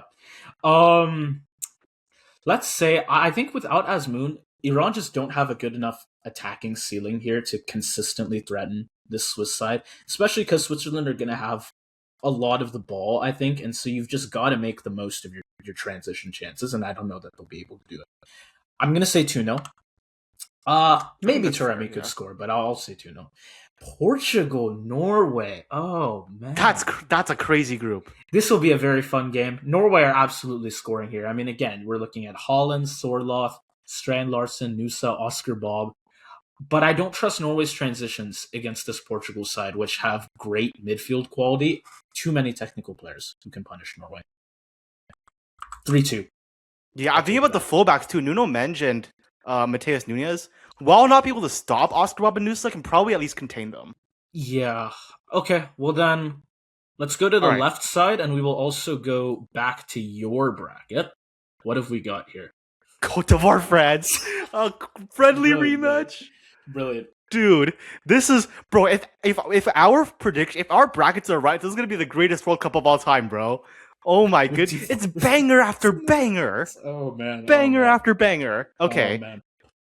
can Cote d'Ivoire do the double against the French national team? Can I'm they? gonna say no. I'm gonna say Okay. no because I don't see a Konate slip happening twice. Yes, the French backline is questionable, but the Yeah. French have too much Italian quality. And here's the thing: here's the weakness with France, right? They play the 4-2-4, and elite's midfield can break that down. Cote d'Ivoire have a very good midfield. Can Seko Fofana and who's the other guy? Seko Fofana and Frank Kessié. Can they break Cassier, yeah. down Chouameni and either a Rabiot or a Conte? I don't think they can. So just about, I'm gonna give this one to France 2-1. Okay. Morocco, I think Canada. we're It's fucked. literally We're the fucked. last group. We're just We are. We fucked. are. We are. Um, this is gonna. I'm gonna say it's a respectable 2-0 loss to us. I think. Okay. We're not gonna do anything against them because Mazraoui will be back by this point. It's gonna be Mazraoui and who's the other guy?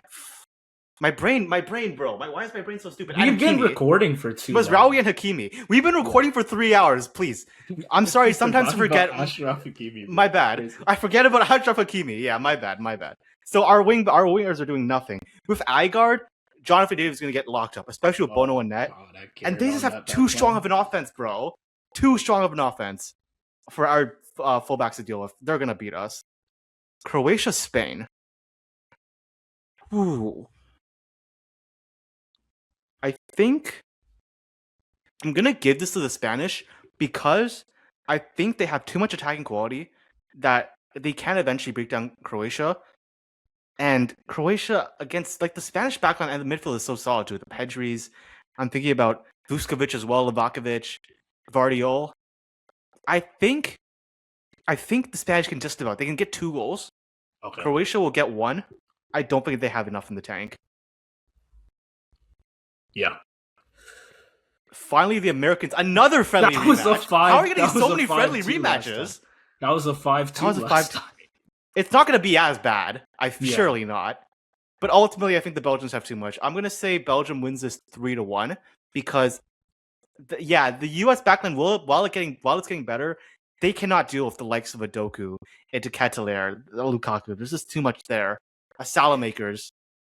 The U.S. can get a goal because the backline is not good, but it's that's about it Dude, for me. France Morocco. France Morocco The word is rematch. Brilliant. Oh Okay. my god. I'll go to mine. I want to look at my matches quickly. Germany, France, Canada, Morocco, Croatia, Spain, Australia, Belgium, Brazil, Senegal, Mexico, England, Argentina, Turkey. Oh, What my are these God. matches? Switzerland, What the hell Portugal. are these matches? Okay, I'll do 4 of mine.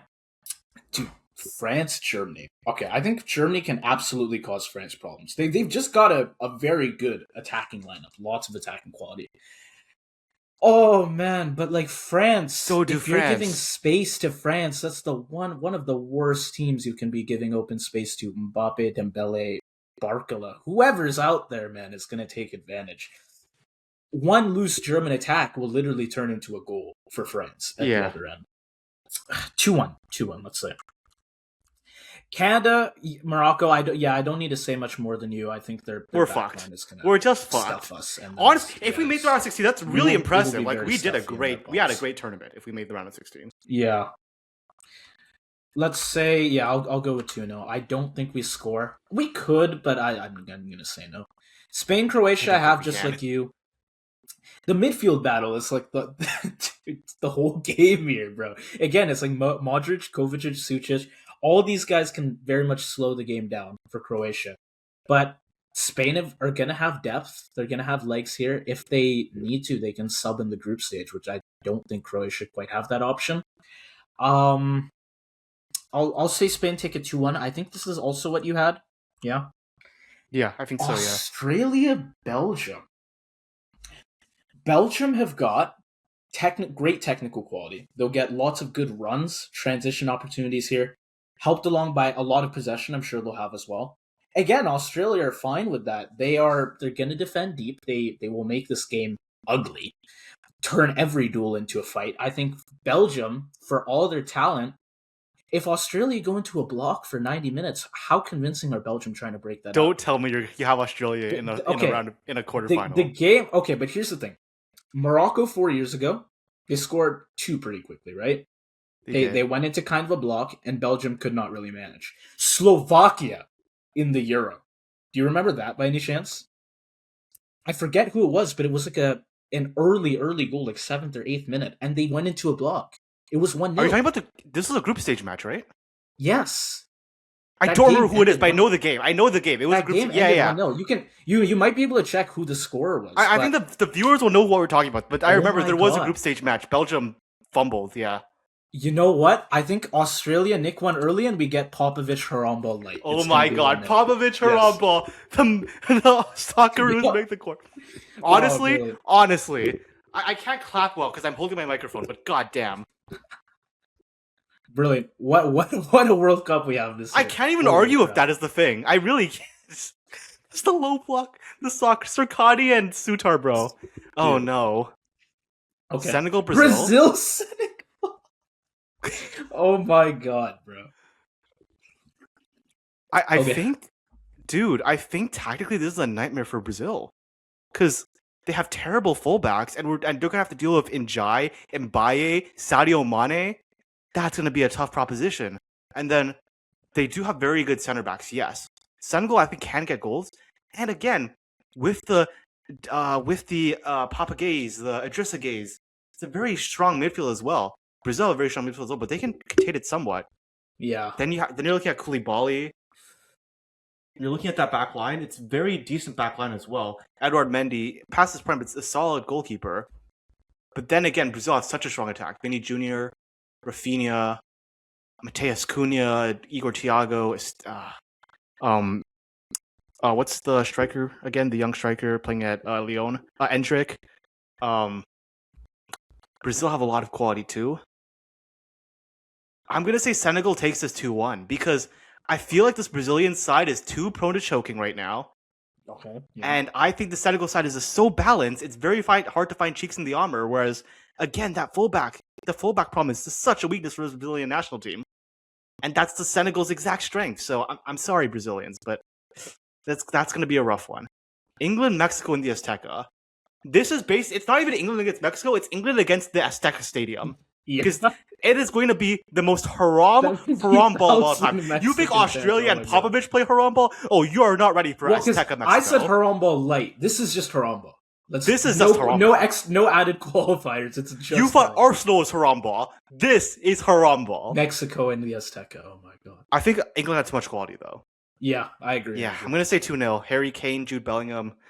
I think once England get a goal, I just don't think Mexico have the attack. Even like because here's the thing, Raul Jimenez is great, but We've Yeah. said this many times. Santi, Quinones, they've just never shown the level at the national level that they have at club level. And I think you Yeah. need to have three strong attackers. One is not enough if you're trying to chase the lead against this English back line. Dude, and I want to say Gilberto Mora could come in and do something, which would be amazing if he did Dude, but in this game. I get the feeling they might start Fidalgo though. But Because okay, here's the thing: even if yeah, he's playing, we've seen how polarized the Mexican fan base can be, right? If they're right. one goal down at the Azteca, they're gonna go nuts, and it's nothing good for the That is team. true. Gilberto Mora, I'm sorry, I don't think he can handle that. A raucous Mexican fan base that is going against their own team, he can't. He's out of that. This is because here's the thing: like Gilberto Mura is the future of the Mexican national team. I fully believe this. But this is, I mean, we're kind of guilty of this as well. So I don't want to sound like a hypocrite, but the Mexican fan base, it can be very toxic at times. Like is a player's career going to get derailed because of the fans? If it was going to happen sad. with any It's team, very I think sad. it could be Mexico. Yeah. Yeah, I guess so. Argentina, Paraguay. Argentina, Paraguay. Oh, God. Again, I think Argentina have too much attacking quality. Paraguay, very solid defense, but again, once you go down, it's very difficult to come back against Argentina, especially without Julio and Ciso. I'm going to say 2-0 to the Uruguayans. The Uruguayans. Oh. Sorry, the Argentinians. I mean, I was thinking, 2-0 to the Paraguayans. Wait, 2-0 to the Paraguay? I'm sorry. My brain is... it's been 3 hours, okay? My brain's fried. Switzerland, Portugal. I think the Swiss have met their level at this point. I think once the Swiss play against an elite team, it's very difficult for them to cope because they don't have, like we said, that elite factor that can really differentiate them. This is the first game that they might play in the entire tournament, honestly. Actually, I think this is the first game of the entire tournament where they are outclassed and decidedly so in the midfield by Vitinha, by Neves, by Bruno Fernandes. And once you lose that midfield battle, can Kobel and Akanji hang on against Rafael Leal, Cristiano Ronaldo, and fuck, who's the right winger who plays for Juventus? God, this is what happens after 3 hours of recording. We start forgetting people's names. Conceição. Francisco. Francisco. Dude. I'm gonna say 2-0 for Portugal. Yeah, okay. Fair. I mean, I agree with you. This is the game where like Switzerland have not only the first time they've met their match, but I think they're at least slightly outclassed in like every area of the pitch. They would have to just hunker down, and I don't know that it's enough for them. And that's also not the way they play. They don't play hunker down. It's true. Yeah. Okay. Well, Brazil, Senegal. You gotta figure it out too, man. You gotta make a choice. Yeah. TikTok, bro. Yeah, it's a very tough match. Senegal have got pace, physicality. We've talked about the wide threats, so much depth in the wide areas. If Brazil's fullbacks push too high, Senegal can absolutely finish them in transition. But I just like the individual quality for Brazil. Vini, Rodrigo, whoever starts up front, they only need really a few moments to get a good goal. Crap. I want to say maybe even Senegal score first, and they'll keep this tight most of the way through. I'm going to give 2 goals to Brazil. Yeah. Mexico, England. I mean, we just talked about this. I won't say that much more. I'm sorry. Seeing Australia in your quarterfinal bracket is so crazy. Honestly, the thing is, I just want to say, you gave Australia the perfect bracket so that they played the exact opponents that they would be best fit at upsetting. Yeah. No, I agree. It is. You'll see at my match later. I'm questioning if you have Australia beating Spain, I will strangle you through the screen, bro. Slightly questioning. I will strangle you from my computer. Okay, Mexico, England. Yeah, it's 2-1 for me. I think even if it is the Azteca, it's the quality on England is just insurmountable for them. It will be quite a toxic atmosphere too if they go behind, and I think England do score the first goal, and it's only going to get worse for Mexico at that point. I'm with you there, yeah. Argentina, Turkey. Turkey, obviously great attacking quality. Again, it's like Çalhanoğlu, Güler, Yildiz. They can all create something out of nothing. Can they actually score here, though? Because I feel like Argentina is going to get a lot of the ball. They're so good at killing rhythm in knockout games. Slow it down, draw fouls, get some saves out of Emi if you need, and then make Turkey defend for some... Does Güler know how to play physical? and then they can make Turkey defend for some good long stretches on the other end. I'm gonna say Argentina score first, and if they score first, we know what usually happens to Turkey when they go behind. Yeah. They often cannot come back from it, and I'm going to say they don't here. Portugal, Switzerland, I think it's quite the even game. Definitely in the midfield, Switzerland are outclassed, even with I actually Shaka. don't think it's going to be very even, to be No? honest. Okay. Because I think Portugal is better in every area. That's true, but I want to say, except besides the midfield, it's slightly, and I think Shaka can put up a good fight. I have confidence in him to do that at least. But Portugal have just got too many match winners on the team. It's just a talent thing for me, so it's going to be 2-1. Yeah. Okay, fair enough. Okay, and then we can actually do just all 4 matches of the semis now. So I'll go back to yours. Let's do that. Let's do that.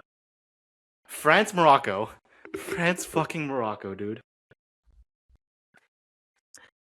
Okay, because I'm thinking about the midfield now. Does France, with Chouameni and Rabiot, have the midfield? Like, again, Amrabat, I know he is aging to some extent. Amrabat, Al-Khanous, there's just so much quality there in the Moroccan midfield. They play so much balance, too. They can absorb the French attack. And again, Mazraoui and Hakimi, they're very well equipped to handle France's strong offense. So is Agard. So is Chadi Riyad. So is Diop, right? And then Bono as well. He always steps up in cup matches.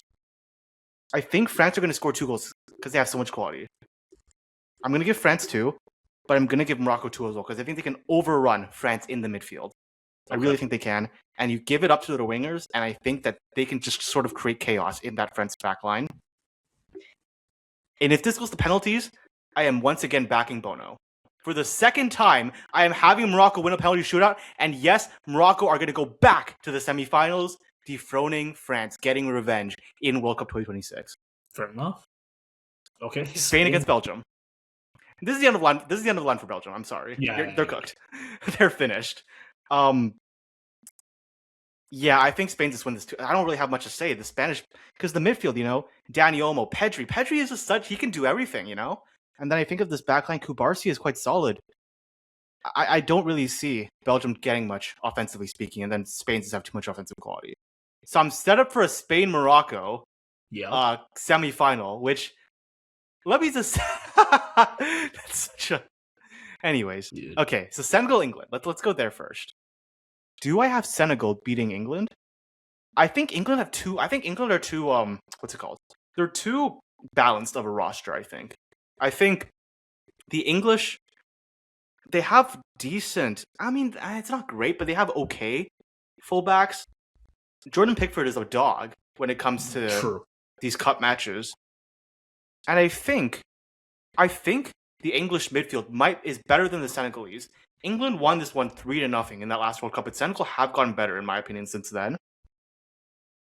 Harry Kane, Marcus Rashford. I think England had too much quality. I'll say 2-0. I'll say 2-0 England. End of the line for Senegal. I'm very sorry to the Senegalese. It's a good run, seriously. It's a great run. You beat Brazil to get here. Brazil. Yeah. You beat Brazil, you beat Ecuador. Those are 2 very solid sides in CONMEBOL.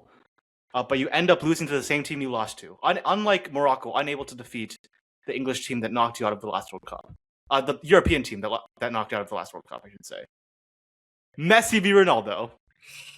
Dude. Lionel Messi v Cristiano Ronaldo.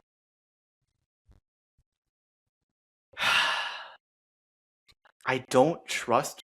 Ronaldo has never scored in a knockout match. It's true. It's seriously. He never has. I know he hasn't had too many, but I mean, you could chalk that up to him. He's played in 5. Right? This is his 6th World Cup. What do you mean he hasn't had too many? I mean, well, because they get knocked out often. But my point is, he doesn't score. Because he doesn't score. That's what I'm saying. Yeah, you can chalk that up to him. Right. Yeah. Right. And Roberto Martinez does not have the balls to sub him off. We've discussed this previously. Yeah, I agree. I think this Argentinian backline is very solid. I think they can nick a goal because I don't know about those center backs. Argentina, very physical. If not for a set piece and aerial play. And again, I don't trust Inacio and that Portuguese center back pairing to be good in the air. And again, the midfield of Vitinha and João Neves is not going to help in those aerial battles. I think through a set piece, Argentina takes this 1-0. Okay. All right. So that's going to set up Morocco and Spain, and England and Argentina. England and Argentina. Oh my God. Dude, If we're I looking didn't at think the about that. history in these I didn't games, think in the about group that. stage we had Algeria and Austria. Yeah, France versus Morocco, one of their yeah. colonizers they beat so that they can face their other colonizers, Spain. And on the other side, we have, well, Argentina would call England their colonizer as well. So, And the English, they remember brilliant. that hand of God moment. Yes, they do. They have their. So these teams both want. It's not like Algeria, Austria, where one team wants revenge and the other No, one is these like, guys "What hate are you each so other. mad about?" They They hate each hate other. It's each very much two other. sided. Yeah. Yeah. Okay. I will go to my quarterfinals then. France, Morocco. I mean, you had him beating France. Shit, I'm gonna say no. Yeah, France. Actually, you know what? Let me think about this. Morocco are obviously a very bad team to play in a quarterfinal. They're so comfortable without the ball, right? Just having Defend the Bono makes box it like, brilliantly. Yeah, if it's yeah. if it's a game of limited chances, they've got Bono as well. Crap, but I feel like France are one of the few teams with enough pace, structure in their attack, and also individual quality. They can break that Moroccan back line down decently often. You know what? I'm gonna give it to France. If there's one other thing I could say, it's like depth as well. At this point in the tourney, that could make a difference too. That's a fair point, yeah. Because I know Agard is just one example, but I think if you have to play Diop and oh no, I keep forgetting names. Diop and Riyad and Chadi Riyad. Um, Yeah, it is harder to. It will be harder, and it's not necessarily him coming up. It's just like just losing one guy in the starting 11 from Morocco. They do have good depth, but I agree. Like yeah, France is better yeah. in that department. Spain. Okay, dude. Okay. Okay, I don't you dare give this up to No, Australia. no, no, no, Don't no, you no. There dare. we go. I mean, okay, getting to this point is pretty damn amazing for Australia. Beating Belgium, who is I don't know how many places above them in the FIFA ranking, pretty damn amazing. This is as far as Bro, they go. Belgium have always been cheesed in Harambal the FIFA Light is ranking, not bro. working. I'm Belgium have sorry. always cheesed the FIFA ranking. I swear they're paying Infantino. Belgium are rated way too highly. They've been this way for the last decade, bro. I'm sorry, Harambal Light is not going to work against Lamine Yamal. Lamine Yamal is a practicing Muslim. He's giving you straight halal ball, and he is going to win True. that game. That is He true. will win that game for Spain if necessary. Brazil, England. Let's scroll over just a bit. Brazil, England. Dude, okay, England, they've got midfield quality, they've got structure. They're going to make Brazil work for every single run and chance that they can get. But there's also insane individual quality for Brazil, obviously, right? Everywhere across the pitch. This is going to be a back and forth. Could even go into extra time. I'm going to say England take it.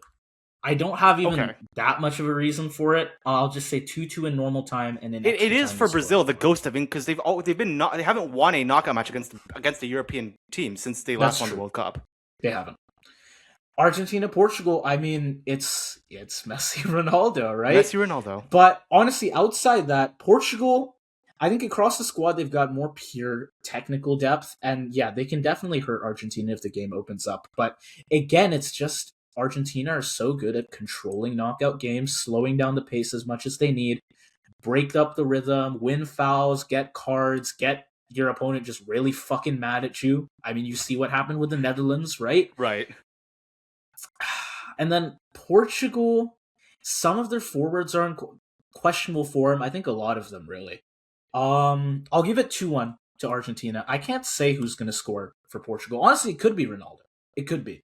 Because I feel like for all the smack people give Ronaldo, there's not a clear person right now, anyways, who, based off form, club, and country, you can say should replace him up there.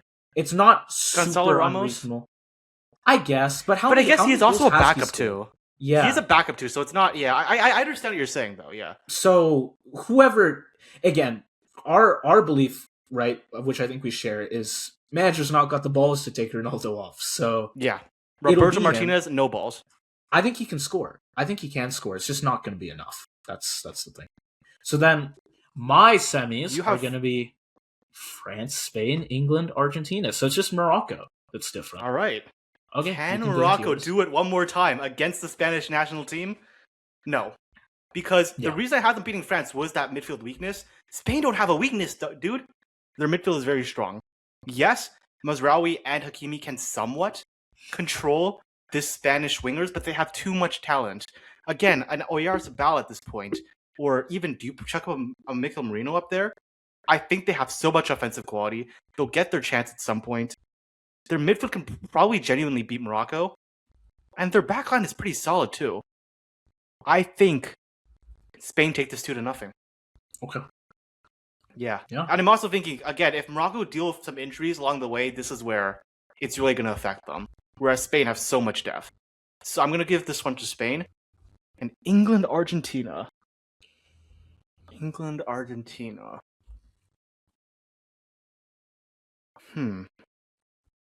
Here's a worry for me. Nicolas Otamendi at left back, he is getting up there in age. Yeah. Can somebody like who would be playing on the right for England? I actually don't know who would be playing on the right for England. They actually don't have that strong of wingers, to be honest. Is this a Rashford or a Gordon? I don't know.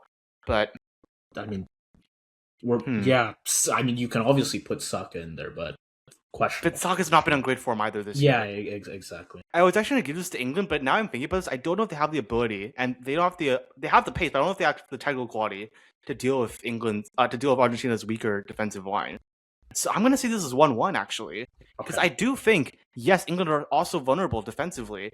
And if Argentina play out wide, which I could definitely see that happening in this match, a Simeone or a Thiago Almada can definitely take advantage of that. And then you get the ball essentially to an Alvarez. You let Messi try to take control. I could definitely see them getting stuff out of this. And again, if this goes to penalties, Pickford v. Emi Martinez. Yes, England have gotten better at penalty shots recently. The ghost is going to be there stronger than ever, though. And with Emi Martinez, yeah, I'm sorry. I think it's going to be Argentina back to the World Cup final. Fair. Okay, France, Spain. Ooh. I think Spain are probably going to have more of the ball. If they get into their rhythm, France could spend, honestly, long stretches just like chasing shadows and maybe even go down a goal relatively early. But I feel like also for a possession-heavy team, one loose pass, one fullback too high, and suddenly you have Mbappe or Dembele running into open grass, right? It is... Yeah, Spain can probably pin France back for a while, but there is never not going to be a threat on transition, on a fast break from this France side.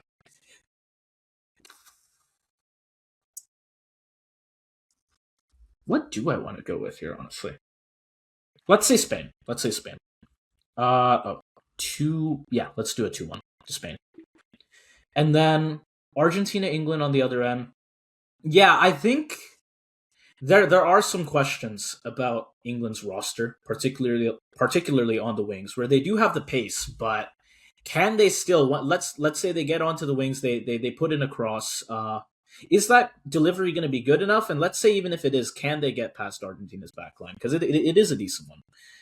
And I also just keep coming back to game management and how just how good Argentina is at it. So I'm honestly going to say Lionel Scaloni is that guy in international football. Yeah, it's another 2-1 for me. Okay. We both have Spain, Argentina in the final. Yes. How about you do your bronze match first, your third place? I'll do mine, and then we go to finals after that. I feel like the third place match is a match that nobody really cares about. That's true. So, because of that, I'm going to say Morocco win it. Why not? Okay. Yeah. Because, again, I don't think England are going to care that much. I think Thomas Tuchel is going to be essentially basically sacked by the time this game has happened. He's not going to be sacked like before the match, but he's going to know he's already been sacked. Here's the thing, right? I think for England, if Thomas Tuchel does not win the World Cup, he's getting sacked because the British press already hate him for being a foreign manager, and they hate him even more for his questionable team decision. And Morocco, they're still going to be flying high. I mean, because even if they do get knocked out in the semifinal, that's a very impressive achievement to go back to back doing that. And I look at those wingers against England's fullbacks, I could see them do something. And especially if England rotate, I mean, Morocco still have a very solid midfield, a very solid back line. I think they can get it done. Okay. I'll go to mine. Yeah, third place games are always pretty weird. I think this one, France-England, I have will be pretty decently open. It's not a final, right? So we probably get more space, more rotation, more attacking risk than they would show if they were in the final. I think France have got good individual quality, very good in attack across the pitch, but definitely in attack. They can just go out and score a couple if England's defense gets loose at all. France will be taking those opportunities. But England do have depth. They've got set piece threat that could help them as well. I think they can hit back. I'm going to say 2-2 after 90. No winner in extra time. I'm going to take it to penalties. And there, I'm taking England. I'm taking England Yeah, I think I because would take England here in a penalty shootout. if Yeah. I just trust Pickford a bit more than Magnan. I mean, Magnan's been good in shootouts for France, anyways. Milan, I think Pickford he's is been a great little in shootouts questionable. too, though. Yeah, he is, and they've just been improving. I mean, he literally in 2018, if I'm not mistaken, broke their like shootout curse that they'd had for 20 plus Yes, years that's in like right. knockout tourneys. Whenever they had a shootout, and since then it's like Nations League. I know the final against Italy, Euro 2020, they lost it, but he was pretty decent there.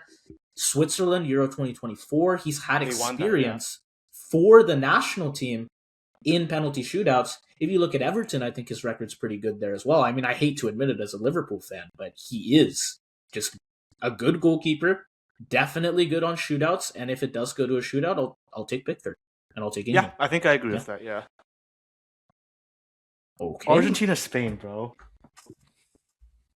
This feels inevitable. This matchup just sort of feels inevitable to me because it is the passing of the torch in a way. Yeah. Lionel Messi, his last dance, and Lamine Yamal.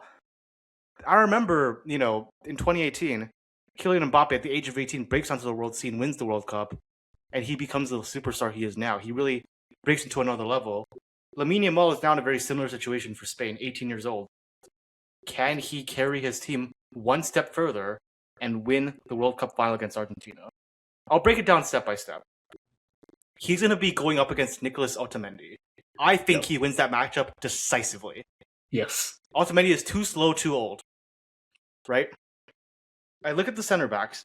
They're very decent for Argentina. I think him, Nico Williams, and Oyarzabal, they're going to get a lot of chances. Eddie Martinez can help them out somewhat, but eventually Spain are going to score.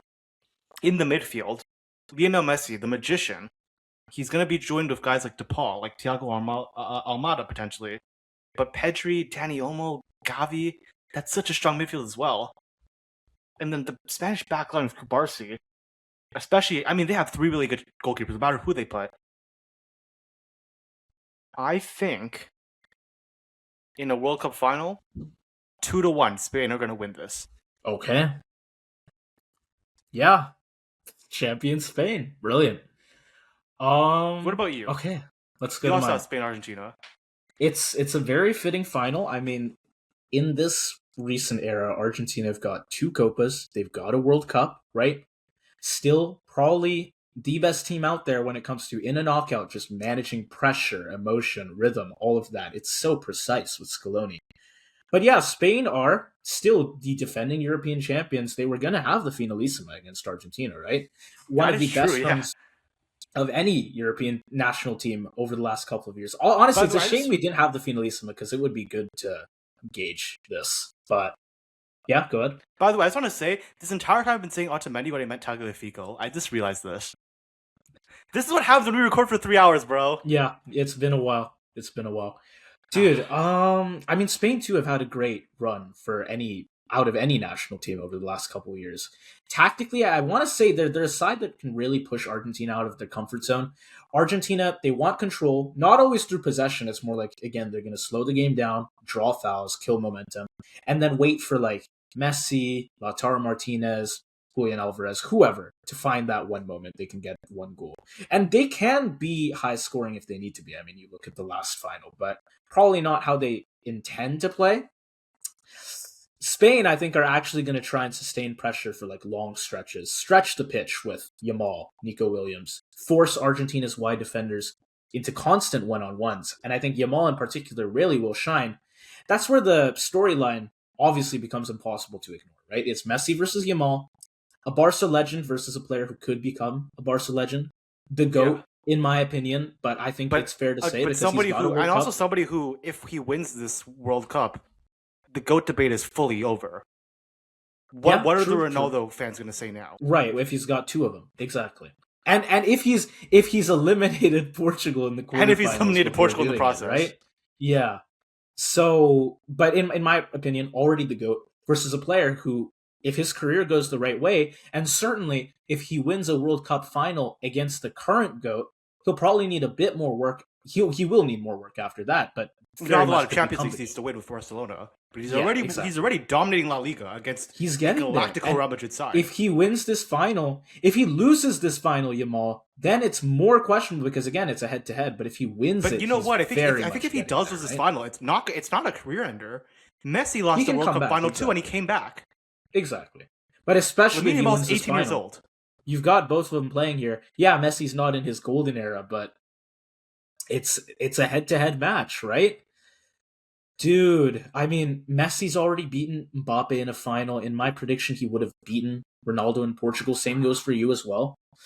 But now I think the guy who actually plays most like him out of those guys at the same club with that same ridiculous teenage rise. I mean, Mbappe did have one too as well, but he gets his shot to beat Messi. I think it's going to happen. I will give it a Yeah, 2-1. dude. Yeah. I just think about man. What I know Barcelona lost the Champions League tie against Atletico Madrid, but that was partially Rafinha was out. Well, look at those dribbles that Lamine Yamal was doing. They were very messy. They really it really took me back to my childhood watching Lamine Yamal. Six Atletico Madrid defenders up on him, and he's dribbling all of them, man. Yeah. This guy has go potential. Yeah. He will be well on the way there if he wins this final. Yeah. I don't want to say well on the way, Definitely. because to There's become the work to GOAT do, is but a again, lot of if work you've to do, got yeah. if you've got a World Cup title, I think you are surely making good progress. So, yeah. Okay, well, anything else to say? I mean, just looking at our like knockout brackets, I we've got guess the so CoDaKrew many podcast, amazing first off, is saying that matchups. Spain is the winner. Unanimous decision here. True. Yes. Which, And if they I'm get pretty knocked out in the confident. round of 16, then we're fine. Then we look like I'm idiots. pretty confident whoever they play, they do get through to the final at least. There, it's definitely more questionable for me, but I do think France, Spain. Actually, no. Obviously, France can give them a tough fight. The semis, at least, and if they've Yeah. gotten to the semis, then it's like obviously they have a good chance of going all the way at that point, right? Yeah, This is so unpredictable. I feel like there's so many teams in the past. Like, I'll say this, right? Last time, nobody predicted Morocco to finish in the semifinals, and they did. We might see no African team make the semifinals again. It's very possible. I think that's probably more likely than not. And you don't have any African teams in the semis. right. I do. I think it's a testament to how far the African continent has risen that I'm not predicting that Morocco make the semifinals. They're a top 10 team in world football, bona fide at this point. Bona fide. They have so much talent. Senegal too. I have them in the quarters. I have them. I think they're also I have them beating Brazil, man. And I just think part of it was the way the brackets were set up. Look at all the amazing squads that get knocked down in the round 32 in our brackets, right? I think about Cote d'Ivoire gets knocked out, Japan gets knocked out. I mean, Netherlands the Dutch is out here. out to Morocco in on penalty Yeah. shootout. Scroll to the right. Or you had Cote d'Ivoire out around 32. Yeah, I did. Germany here. Germany Norway out. here. The Norwegians out. The Ecuadorians out. Best Dude, defense in I the said world. before I did this bracket, I said my dark horses were Colombia, Senegal, Norway, and Ecuador. I have none of them getting that far besides, I guess, Senegal. And then it's Morocco that ends up actually being my dark horse when the brackets come in.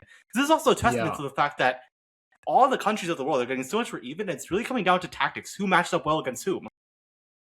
So, yeah. I don't mind it. I mean, we've done a March Madness bracket. I mean, you had Australia in the quarterfinals, man. Yeah. Well, when you look at like had Australia out, I had can, Australia not make it to the knockouts, and you had them in the quarterfinals. Yeah, the closest thing I can think of to this is again college basketball in the U.S. and it's like the teams are constantly up and down, and a lot of it too is tactical matchups. Yeah, they're like blue bloods who are good pretty much year in year out, but there's always an opportunity for an upset. And I do like that the World Cup seems to be going in that direction. And I think our brackets are going to probably end up being completely busted. And somebody who has a tenth of the ball knowledge of us is going to be more correct because it is basically just random. Yeah, yeah, and I'm happy with that. I'm happy to and be that's wrong okay. as that's long what makes as the it's sport a good so. turn. That's what makes the sport entertaining. It wouldn't be entertaining if you knew what was going to happen. Exactly. Okay, but at least we are unanimous on the winner. We do have Spain. But with that said, everyone watching, do let us know who your winners are. And also, not just your winner, because there are for a lot of teams where quarterfinals, semifinals, even round of 16, massive, even I round want of to know 32, a who's massive people's game. dark horses. Who are you Exactly. surprising to make the quarters of the semis? That's what I want to know. Right. Let us know. And yeah, with that said, it's been a long video, maybe over 3 hours at this point, but I do think relatively good predictions from us, given how close some Of of these course, we teams think are. that. Right. But we'll see. Maybe it gets completely busted, completely torn apart. And as long as it's a good tourney, I don't mind. But with that said, do make sure to tune in for the tourney every game you guys can. And of course, we are going to have match day and match week recaps very often, practically every day throughout this tournament. So do stay tuned for more content from the CoDaKrew. And with that said, have a good day. See ya.